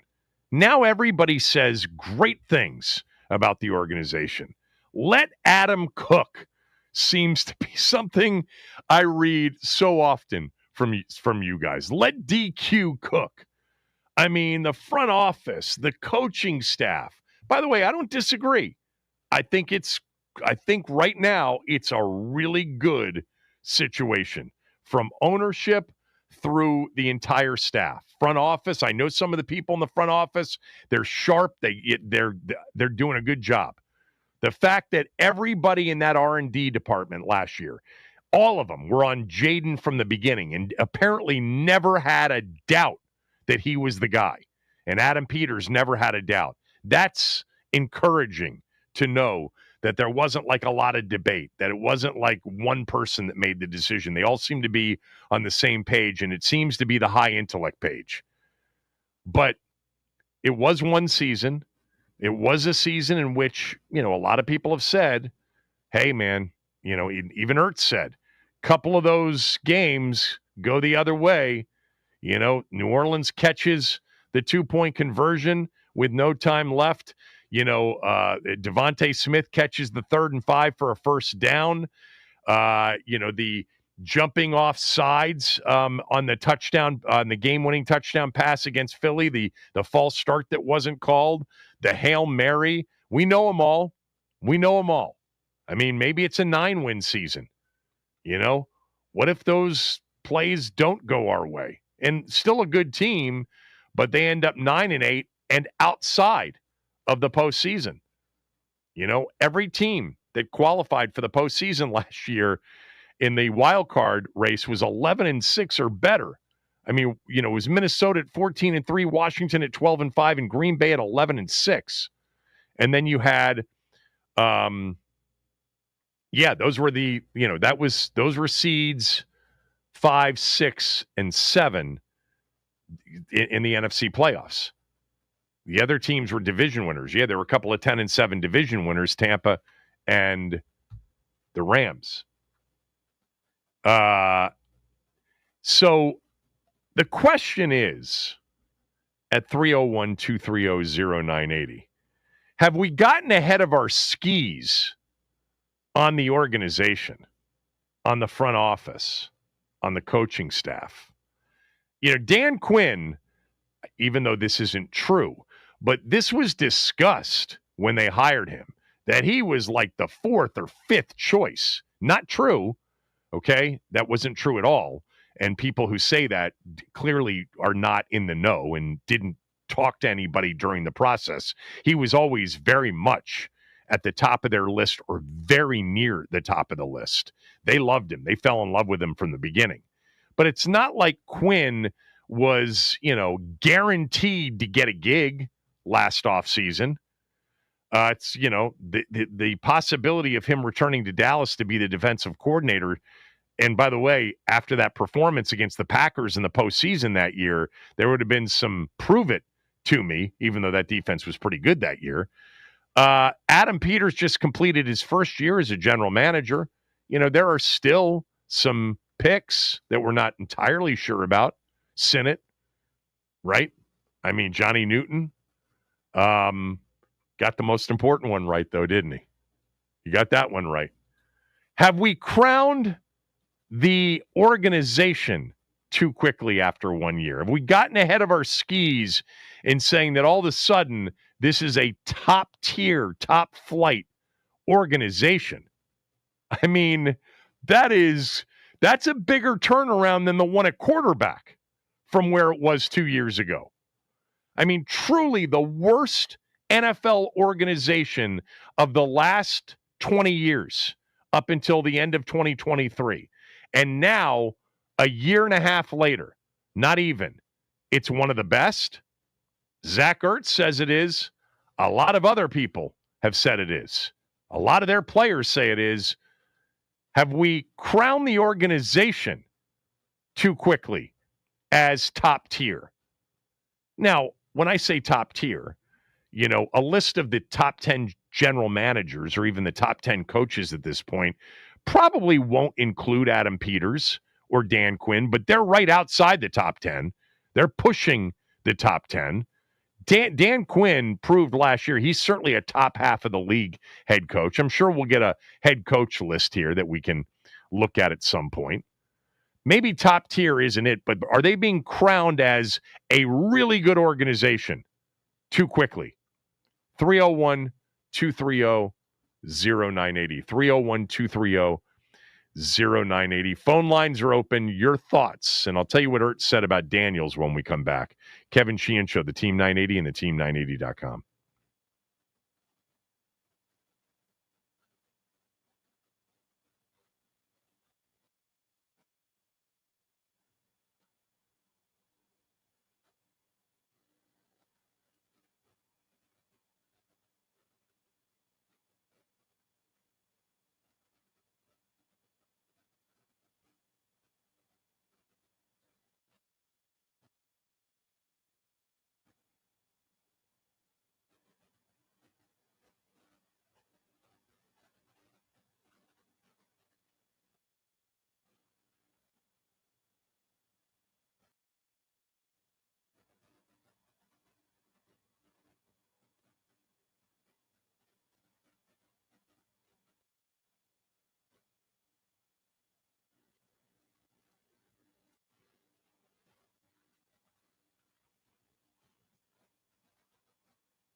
Almost forgot about Ben Standing. I thought he was in Vegas through the Summer League part.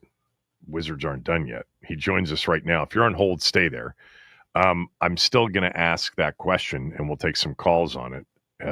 Ben Standing joins us now at Ben Standing on X on Twitter. I don't want to start here, but just think about it a little bit. Zach Ertz had some really nice things in Forbes to say about the organization, like it's one of the better organizations to be with, and that's quite the change from where it's been. And a few weeks ago, we asked callers, have we gotten ahead of our skis on Jaden? Have we crowned him too early? And I'm asking that question about the organization. I'll come back to you and ask you that at the end. But real quickly, before we get to football and get to this list that ESPN put out, what was Vegas like, and how are the Wizards going to win the NBA title in 3 years or in 4 years? Oh, of course. The latter part's very simple. You can just draw the straight line from here to there. Yep. Yeah. No, I mean, the Wizards, they were one of the more interesting teams to see out there, in that a lot of the players on their summer league team are actually going to be on the regular tean. Most right. Maybe like the first round pick or somebody from one or two guys from last year who exist. But here, you're looking at three guys that started a lot of games. The new first round pick could easily be in the mix, based on what we could see just over these last couple games. So it's a straight shot from here to the 29 NBA title. How did Trey Johnson look? I thought I saw some of Friday night, a little bit of last night. I thought he looked ready, but again, the point is, who are they playing? But you've been to these summer leagues. You've been to this Vegas summer league a lot over the years. Did you find out something Johnny Davis? You told me the other day the thing that you can identify is the guys that actually aren't going to be very good, even this early. But is there anybody that they have that's new that you feel poorly about? Not in terms of the main guys. Some of the Dylan Jones, who one of the recent first round picks they got him from OKC. He did. I don't think he played yesterday. He played a little the other day. And I'm just saying, it's not that he looked terrible. It's just he's in this limited role because again they have so many guys that not even guys who've been recent first round picks played a ton. So it's more like that, just to be determined. But I know Alex Sarr was miserable in the first game, particularly offensively. Yesterday was much more active from the jump. What did he set a summer league record with 8 blocks? Yeah, was that a summer league record? I didn't realize that. According to the internet, I didn't check Elias myself. But yeah, and I think the thing with him is we saw a lot of this last year, and the question is, how does he develop?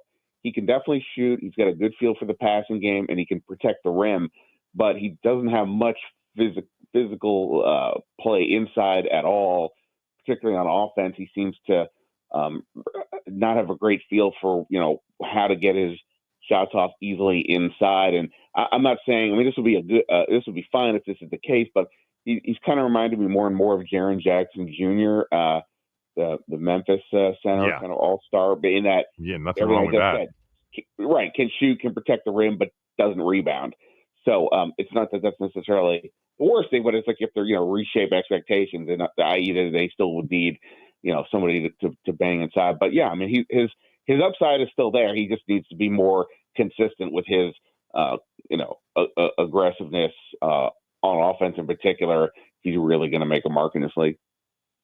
All right. Did you see the list of quarterbacks that ESPN put out? They do position by position this time of year. I did see that Jaden was number 5. Beyond that, I have no idea, but I saw Jaden was number 5. Yeah, so it was Mahomes, Allen, Burrow 3, Jackson 4, and then Jaden was 5. There were some pretty good quotes about Jaden at 5. This was a coordinator that prepared for Daniels last year, so the assumption would be a defensive coordinator. Single-handedly took one of the worst franchises to the NFC title game as a rookie with a bad defense, one legitimate wide receiver, a dinosaur at tight end, and an average at best offensive line. The kid can read coverages, throw with accuracy and touch to all levels of the field, just as dangerous as Lamar and Josh Allen with his legs, and has a clutch factor to him because his team already believes that if he has the ball with a chance to win, he's going to find a way. If he repeats anything close to his rookie year, he's no lower than number 3 on this list next year. Behind him was Stafford at 6, Herbert at 7, Goff at 8, Hurts at 9, and Mayfield at 10. So are you okay with him being at 5? Yeah, I mean, that's been where I've stated it, acknowledging some potential bias based on the fact that he's the guy that I see the most. But, I think the top 4, you choose your order, but there's a gap after that. And then, everybody else. I mean, like Stafford, look, obviously Matthew Stafford's career speaks for itself. And as a pure passer, he's probably still ahead of Jaden. But, he's also on the clear back end of his career. Injuries are worried for everybody, but with him in particular, it's been a problem. So, if that's you're telling me he was like the 6th guy, then I can understand where Jaden is 5. And as we've discussed about the idea of being over our skis on his potential or his upside, for this year or whatever, it's just hard to see what's going to be the issue that causes him to stagnate or take a step back. I'm not saying that he's going to immediately, go from what he just did this year to being MVP of the league, although maybe. But it's hard to see what does he do wrong. What's the issue that could cause him to go backwards, as we see often with young quarterbacks. And not, doesn't mean they can't, still have a great career. But after what he did, you'd think, okay, he's going to take a little bit of a step back. I don't know what that's going to look like if it is. So I think to me, 5 makes a lot of sense, even if it is from the outside. I can see people going, okay, hold on. He's better than Jalen Hurts. He's better than, I mentioned Stafford or some of the other guys who've been around. But I think ranking him 5 right now makes sense to me. Yeah, it makes total sense to me. I think the most controversy in terms of the discussion in the aftermath of this list is Jackson at 4, with Burrow and Allen both ahead of him. Mahomes 1, Allen 2, Burrow 3. I honestly don't have a problem with that, and I love Lamar. But that's kind of the order. I think top 5 is. I think the top 7 is kind of exactly the way I'd have it. What do you make of Jackson at 4? Yeah, I mean, I understand if people are going to react a certain way. He's won MVPs and all that, but and his his mobility and running, and I guess the same with Jaden makes his floor very, very high. But as a pure passer in the pocket, I just don't think I think Joe Burrow is just off the charts. The Bengals have been inconsistent since they went to the Super Bowl with him a couple of years ago. I would take Mahomes if you said to me, who would you take? But man, I'd be really tempted to take Joe Burrow. I just think he's incredible, and all things being equal, I would rather have him out there than again pretty much anybody other than maybe Mahomes or Allen. So I don't view it as a knock to Lamar. I think they're all the top 4 guys. They're all great. You put them whatever order you want in. I'm not going to scream and yell, but I would have Burrow over Lamar myself. Yeah, I would too, and I love Lamar. And for me, it's just a matter of Allen and Burrow. They don't have Super Bowls either. Burrow's been to the one and lost, obviously, in a very tight game against the Rams in the Super Bowl in Stafford. But they have both been lights out in the postseason in terms of their play, and Lamar hasn't. And Lamar's admitted that he gets tight in playoff games. And I think that's, for me right now, if Lamar goes on a run here, Lamar's right there with them. Like if I never saw a playoff game, the eye test would tell me, God, they're so close. These guys are so close. But Lamar's breathtaking. He is one of the scariest players to try to defend against. I mean, I said earlier, I think he and Tyreek Hill are probably the two scariest players to try to defend against. Jaden, by the way, is on that list, and so is Josh Allen, by the way. But for me, I think I go with Allen 2, and Burrow 3, and then Jackson. And I think Daniels, if you told me you can swap Daniels with Burrow or Jackson, I don't think I would do it right now, because those two have shown that they get injured. Jaden hasn't shown that yet, knock on wood. Yeah. All right. Zach Ertz, in an interview with Forbes, said about the organization and re-signing, he said it's a no-brainer. Honestly, the season we had, the enjoyment of the process that I was able to experience last year in D.C. with Coach Quinn, with Adam Peters, was a no-brainer. At this point in my career, I'm not just playing to play the game. I'm playing the game to be a part of an organization that is competing at a high level, is loving the process, and doing everything they can to put their players in positions to be successful. The reality of the situation is that's not every team in the NFL, close quote. And this is just a stunning turnaround. Obviously, it had to start with Dan selling the team. We understand that. But for somebody not even 2 years since the sale of the team to say that playing the game to be a part of an organization that is competing at a high level, and the reality of the situation is that's not every team in the NFL. And he's talking about this team as the first part of that description and not this team as the second part of it, is an incredible turnaround. But I'm wondering, like I asked with Jaden Daniels, and the answer for me was no on Daniels, have we gotten ahead of our skis as far as the organization goes? Because he's not the only one that's lauded, that's complimented, that's turned Washington into this place where now everybody wants to come to. So what do you say to that? Have we crowned the organization too quickly? I mean, probably yes, even though we've all witnessed, the remarkable things have turned around. And obviously, the ownership change is major responsibility for that to have occurred.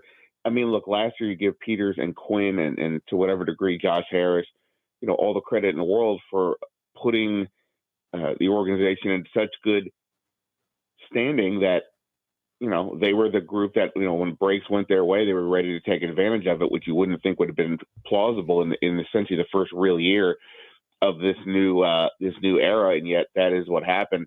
But, on the other hand, there's little to suggest that there would be been chaos if they were closer to 500. But as we know from a purely record standpoint, they easily could have been much closer to 500 considering how many games came down to the very end and, just other breaks that went their way. But hey, when you're winning, everybody likes what you're doing. And then again, the fact that they do seem to be doing so many of the right things with the types of players they're largely looking to put into the organization, how the ownership group is, trying to spend to make their game day lives, their practice lives a lot easier. So I think all these things go hand in hand. But yeah, I mean, it is like Jaden saying Jaden, can he play? Is he going to play worse than last year? I don't really know how I see that. We'll see what the organization is, right? I mean, you've got the Terry McLaurin thing happening right now, and you never know what happens if you start the year 1-4. I'm not saying that's the case, but if you start off rough or you have those rough patches, then what? But so far so good. I just might be, the organization that covers so many aspects. Maybe we have to give that one a little more time. Look, I think there's a way to answer it for me. With Jaden, we were talking about, have we crowned him as truly one of the top tier quarterbacks in the league too quickly? I don't think we have been doing that. Like you said before, it's like, I just don't even know where we would say next year, oh my God, thank God he improved in that area. There just isn't any area in which he wasn't high level. I think when it comes to the organization, for those, and there are some of you out there saying, the let Adam Peters cook, let DQ cook crowd, where everything they do, you're convinced before you even see it on the field that it's 100% chess over checkers. I think that if we're talking about like Washington's become like Jaden has an elite level organization, I would say no to that, because I know the organizations right now that are just proven for a longer period of time. One of them's in the division, the Eagles. The Chiefs are one of those. Certainly the Ravens are one of those organizations. You could probably put the Rams into that conversation. The 49ers could be put into that conversation. It's not crazy to say the Packers and the way they've operated is really high level. I think this organization, led by, Adam Peters for sure, on the football side with Lance Newmark and Brandon, Sosna, and, on the other side of the building with Mark Klaus now. I think I need to see it a little bit longer. I think they got the most important thing right. And they had that opportunity because the organization was so bad and the team was so bad the year before. And I think they would have taken Jaden Daniels number one. I really do, had they had the number one pick. I'm convinced, talking to people over the last year, that R&D, analytics, everybody was on board with Jaden Daniels. And when Adam Peters said he was our number one, that he was not fibbing. So they got that right. But without that opportunity, it'd be a far different conversation. We might be saying they're better people, they're doing things smarter than they were, but that's a low bar to clear what they had before. Jaden's made us feel this way about the organization more than anything else, in my opinion. Now, they got it right on him, but it's a million times better than it was. We all understand that. And I think the head coach is top half of the league, maybe closer to 10 than 16. And Adam Peters, I found a list. Adam Peters was ranked 11th on the GM list. It's pretty good after one season. Pretty damn good. But guys like, here were the guys been in front of him. Howie Roseman, Andy Reid, Brett Veach, Sean McVay, Les Snead, Eric DeCosta, Gutekunst, Brad Holmes, Shanahan Lynch, McDermott, Brandon Beane, John Schneider, Jason Licht in Tampa.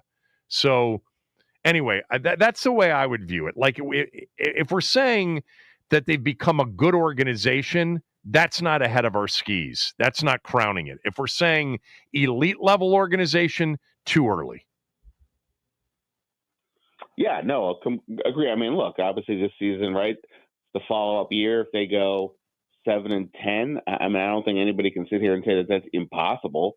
Again, a lot of things went their way, health, whatever. But it's a tougher schedule this year, as we know.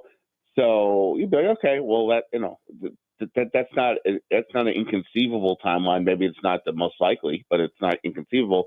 And if that's the kind of season that they have based on record, I'm sure there will be questions, about whatever it is. Why did Adam Peters make the moves for, the Lattimore, Tunsil, and Debo trio, or did Dan Quinn, not have as good of a hold in the locker room because, X, Y, and Z happened, too many penalties, or somebody mouthed off. I mean, a myriad of things could happen that could undermine the situation. It's really, again, there's so much to like, and that's like you said, it's all pretty positive at this point. But still not enough time has happened. And again, this is the same answer I would give to saying, is the second year quarterback already a top 5 quarterback?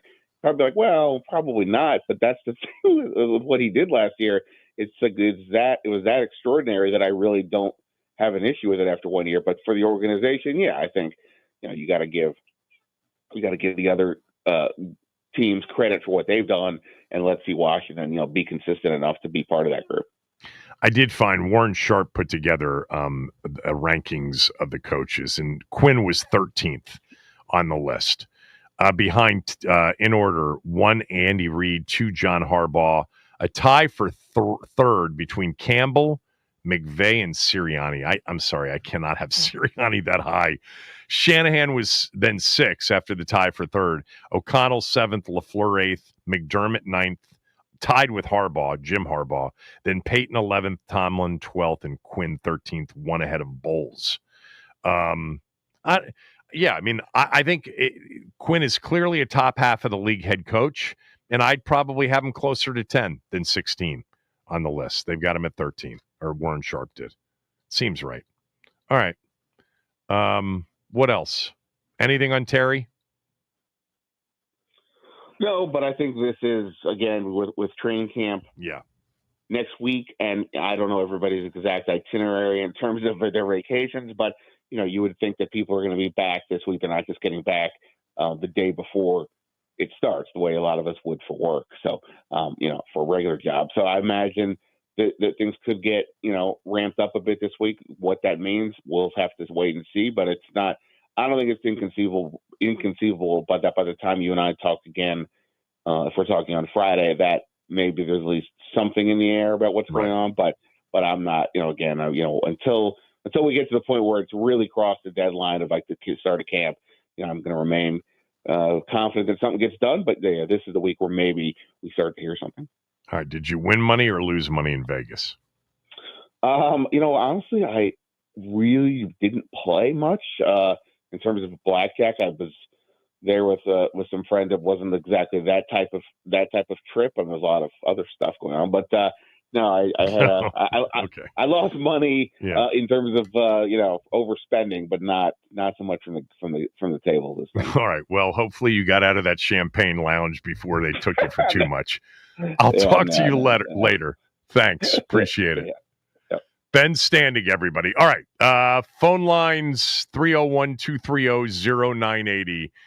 Have we gotten ahead of ourselves as far as the way we're describing the organization? Zach Ertz describing it in very high levels. So have others, and in recent weeks. Have we crowned the organization too quickly? You heard my answer. I want to hear yours at 301-230-0980. Before we get to that, I do want to tell you that if you've got any issues with your HVAC, call Foley Mechanical.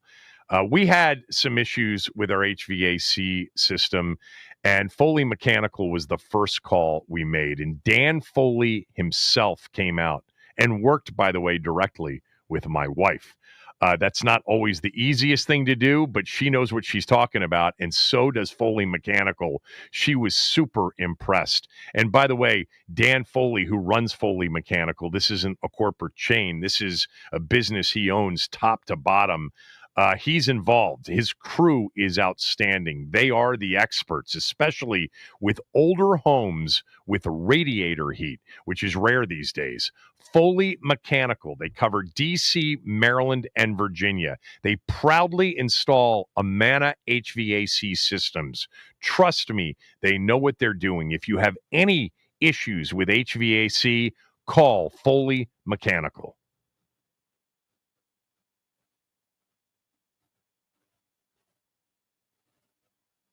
All right, here's what's happening on July 14th. The 49ers receiver Juwan Jennings is demanding a new contract with the team. Otherwise, he has requested a trade. Jennings is coming off a career year totaling 77 receptions for 975 yards, and he is due to make $7.5 million this year. 1 year removed from the Brandon Ayuk drama, the Niners have found themselves back at the negotiating table. And Wimbledon happened over the weekend. Yannick Sinner foils Alcaraz three-peat attempt and wins Wimbledon for the first time in his career. And on the women's side, Iga Swiatek wins the women's bracket over Amanda Anisimova and set into a straight set thrashing. Then yet last night, the Nats draft Eli Willits number 1 overall in the MLB draft.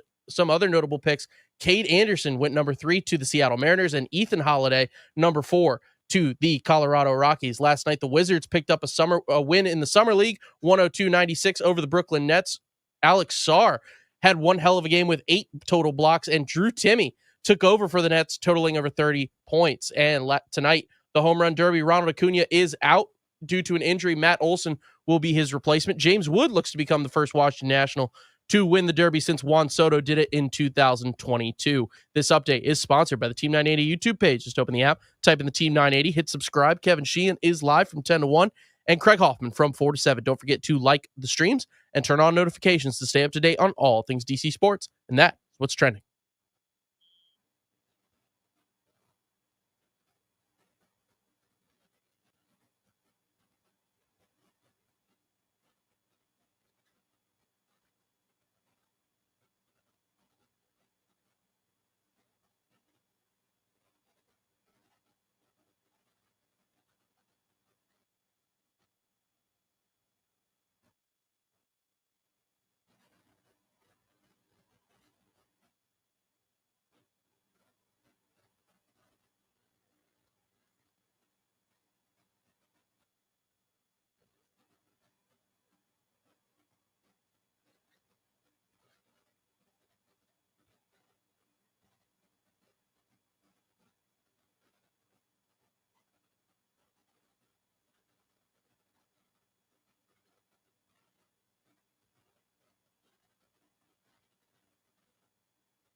So a few weeks ago, we asked the question, have we crowned, or an emailer did, have we crowned Jayden Daniels too quickly? What about the organization?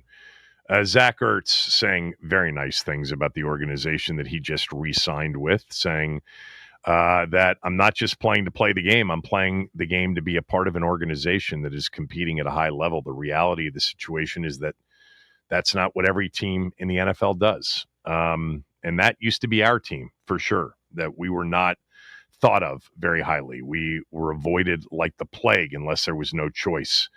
Or unless Dan decided to just completely overpay said player or said coach. But now it apparently is. It's a high-quality organization. Look, this is not the same conversation that we had about Jayden Daniels, in my opinion. Jayden Daniels we're talking about as an elite-level quarterback. You know, number 5 in the rankings put out by ESPN today based on the polling of coaches, front office execs, and league scouts. Washington's organization has a lot more to prove, in my opinion. They've done a lot of good things on and off the field, by the way, both. But in terms of putting them at the elite level of organizations, not yet. So from that standpoint, we may have crowned them a bit too early, if that's how you're crowning them, like as the best or top 5 organizations in the sport. But I'll tell you what, man, they made a jump from the bottom to certainly, something approaching top. They're certainly in the top half of the league of organizations. That's for sure. And we're never there for 24 years. Let's start with our guy, Bobby, in North Carolina. Bobby, go ahead. Kevin, hey, I don't think we're crowning them too early, brother. I know it's early, and all those teams that you just mentioned on your last segment, they're going to get to that level, okay, because they've got good people. And everything good, whatever you do, my business, it starts at the top, Kevin. And you and I have had this conversation numerous times over the years because we had bad stuff going on the top, and it just trickled down to the locker room, to the field. So, Kevin, we got great people, man. I mean, this Mark Klaus dude, this new president we got, when we hired him, he come from Campbell Snacks. That's in my business. Okay, we buy a lot of product. I had people coming to me some of these shows and said, "You're not gonna believe how good a guy this guy." Kevin, we're putting good people around where we need to have them at. Yeah. And we still have to prove ourselves, but we're going to get to that level. And that's the most exciting thing for me, Kevin. We just want to be consistent every year. You know what I'm saying? To put a good product on the field year after year after year. Not have every 10 years have a good run. We want to be consistent like all those other teams. So, Bobby, your phone's breaking up a bit, so I'm going to let you run. But thanks for the call. Yeah, what you said, too, and I should have emphasized this. Again, it was a low bar to clear. They have sailed over that bar. What we do know through not even 2 years yet of this new ownership group is that we have good people who are competent. That is a start. Not every organization has that. Obviously, we had bad people who were incompetent for a long period of time. And there seems to be a sense of humility as well, which I like. And I also like the way in which, they operate. Adam Peters in particular, he doesn't give you much at all. And look, he comes from good stock, that's for sure, in terms of the organization that he came from. I think it's, all arrows pointed in the up direction. I can't put him in the elite level of organizations right now. They 2-1 in the postseason. That's nice. 12 wins. That's great. Need a little bit more of a resume built up there, but I do like almost everything so far. Mark in Largo. Mark, go ahead. Hey, Kevin. What's up, Mark? Not yet. I'm doing fine. I wouldn't put the organization up there yet. However, for some strange reason, I feel this year could be like 82. And the reason why I say that is because we saw it in 81 when they went on 1-5, then they went 8-3 going down the stretch, and they turned it around. They did it, and I could see that happening again.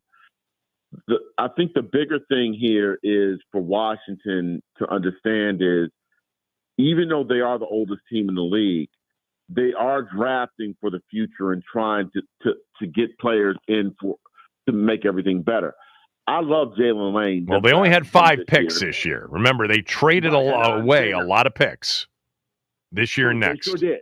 Yeah, I would agree with that. But I think they're going for it. Their offensive line is going to be the best, and I think they're going to be fine. And I think they're going to show some things up, and everything is going to work to their advantage and go from that point. I do think that this team is on the right path and on how they want to do things, and I just think that it's going to take. I think if they could take it to that next step that they were at this year and go to that next step. I mean, this year than it was last year, where they can be in Santa Clara and they win it. Then you could say we still have a ways to go. Yeah. Next year we'll be talking about Jaden as a top 2 or 3 quarterback in the organization as being top 5. He wins the Super Bowl this year, he'd be the number 1 quarterback in the NFC. Yeah. Well, I think he's the number 1 quarterback in the NFC already. The 4 quarterbacks ahead of him, I should have pointed that out, are all AFC quarterbacks, even though we've pointed that out before. In the NFC. Yeah, I know. Thanks, Mark. I got to move on. I want to get some other guys in. Let's go to Reggie in D.C. Reggie, thanks for holding. Go ahead. Hey, Kevin. Love your show, man. Thanks, Reggie. I think for me, man, I think it is elite. And Kevin, you and I, all the fans who listen to the show, and I say elite, that we're not giving them enough credit because, Kevin, how bad it was. I'm not talking about getting to a bar of 4 wins or 7 wins where you air quotes show progression. It was so bad. And again, think about Dan Quinn. Elite, absolutely, because I don't know if Ben Johnson, from a culture perspective, could have did what Dan Quinn has done. Because remember, coming in, you had to erase everything from the stud. You had to build it from the ground. So Dan Quinn was, perfect in building the culture. And the rookie head coach got so much on their plate that I'm not sure McDonald or Quinn, or McDonald or Ben Johnson could have done that. Well, Johnson, it turns out, wasn't available. He didn't want to be a head coach last year. But yes, I agree with you. And I think that's what they were looking for. They were looking for that experience and that culture guy, and could attract other people that would emphasize the importance of culture change. No doubt. Absolutely. And I think, again, when you're talking about kind of elite, look at the baseline of where they started, and then now we can play hindsight. Look at where they ended. That takes elite. That's elite. That's not luck. You don't just luck into getting to 1 game away from the Super Bowl. So again, you mentioned some organizations, and I went kind of off the top of my head, and you're kind of right. They're not like above those guys, but another good season. Sure. Again, you're right. You got to build in that equity, but golly, Kevin, it's not a lot that could do what these cats did in 1 year with the mess that we have dealt with.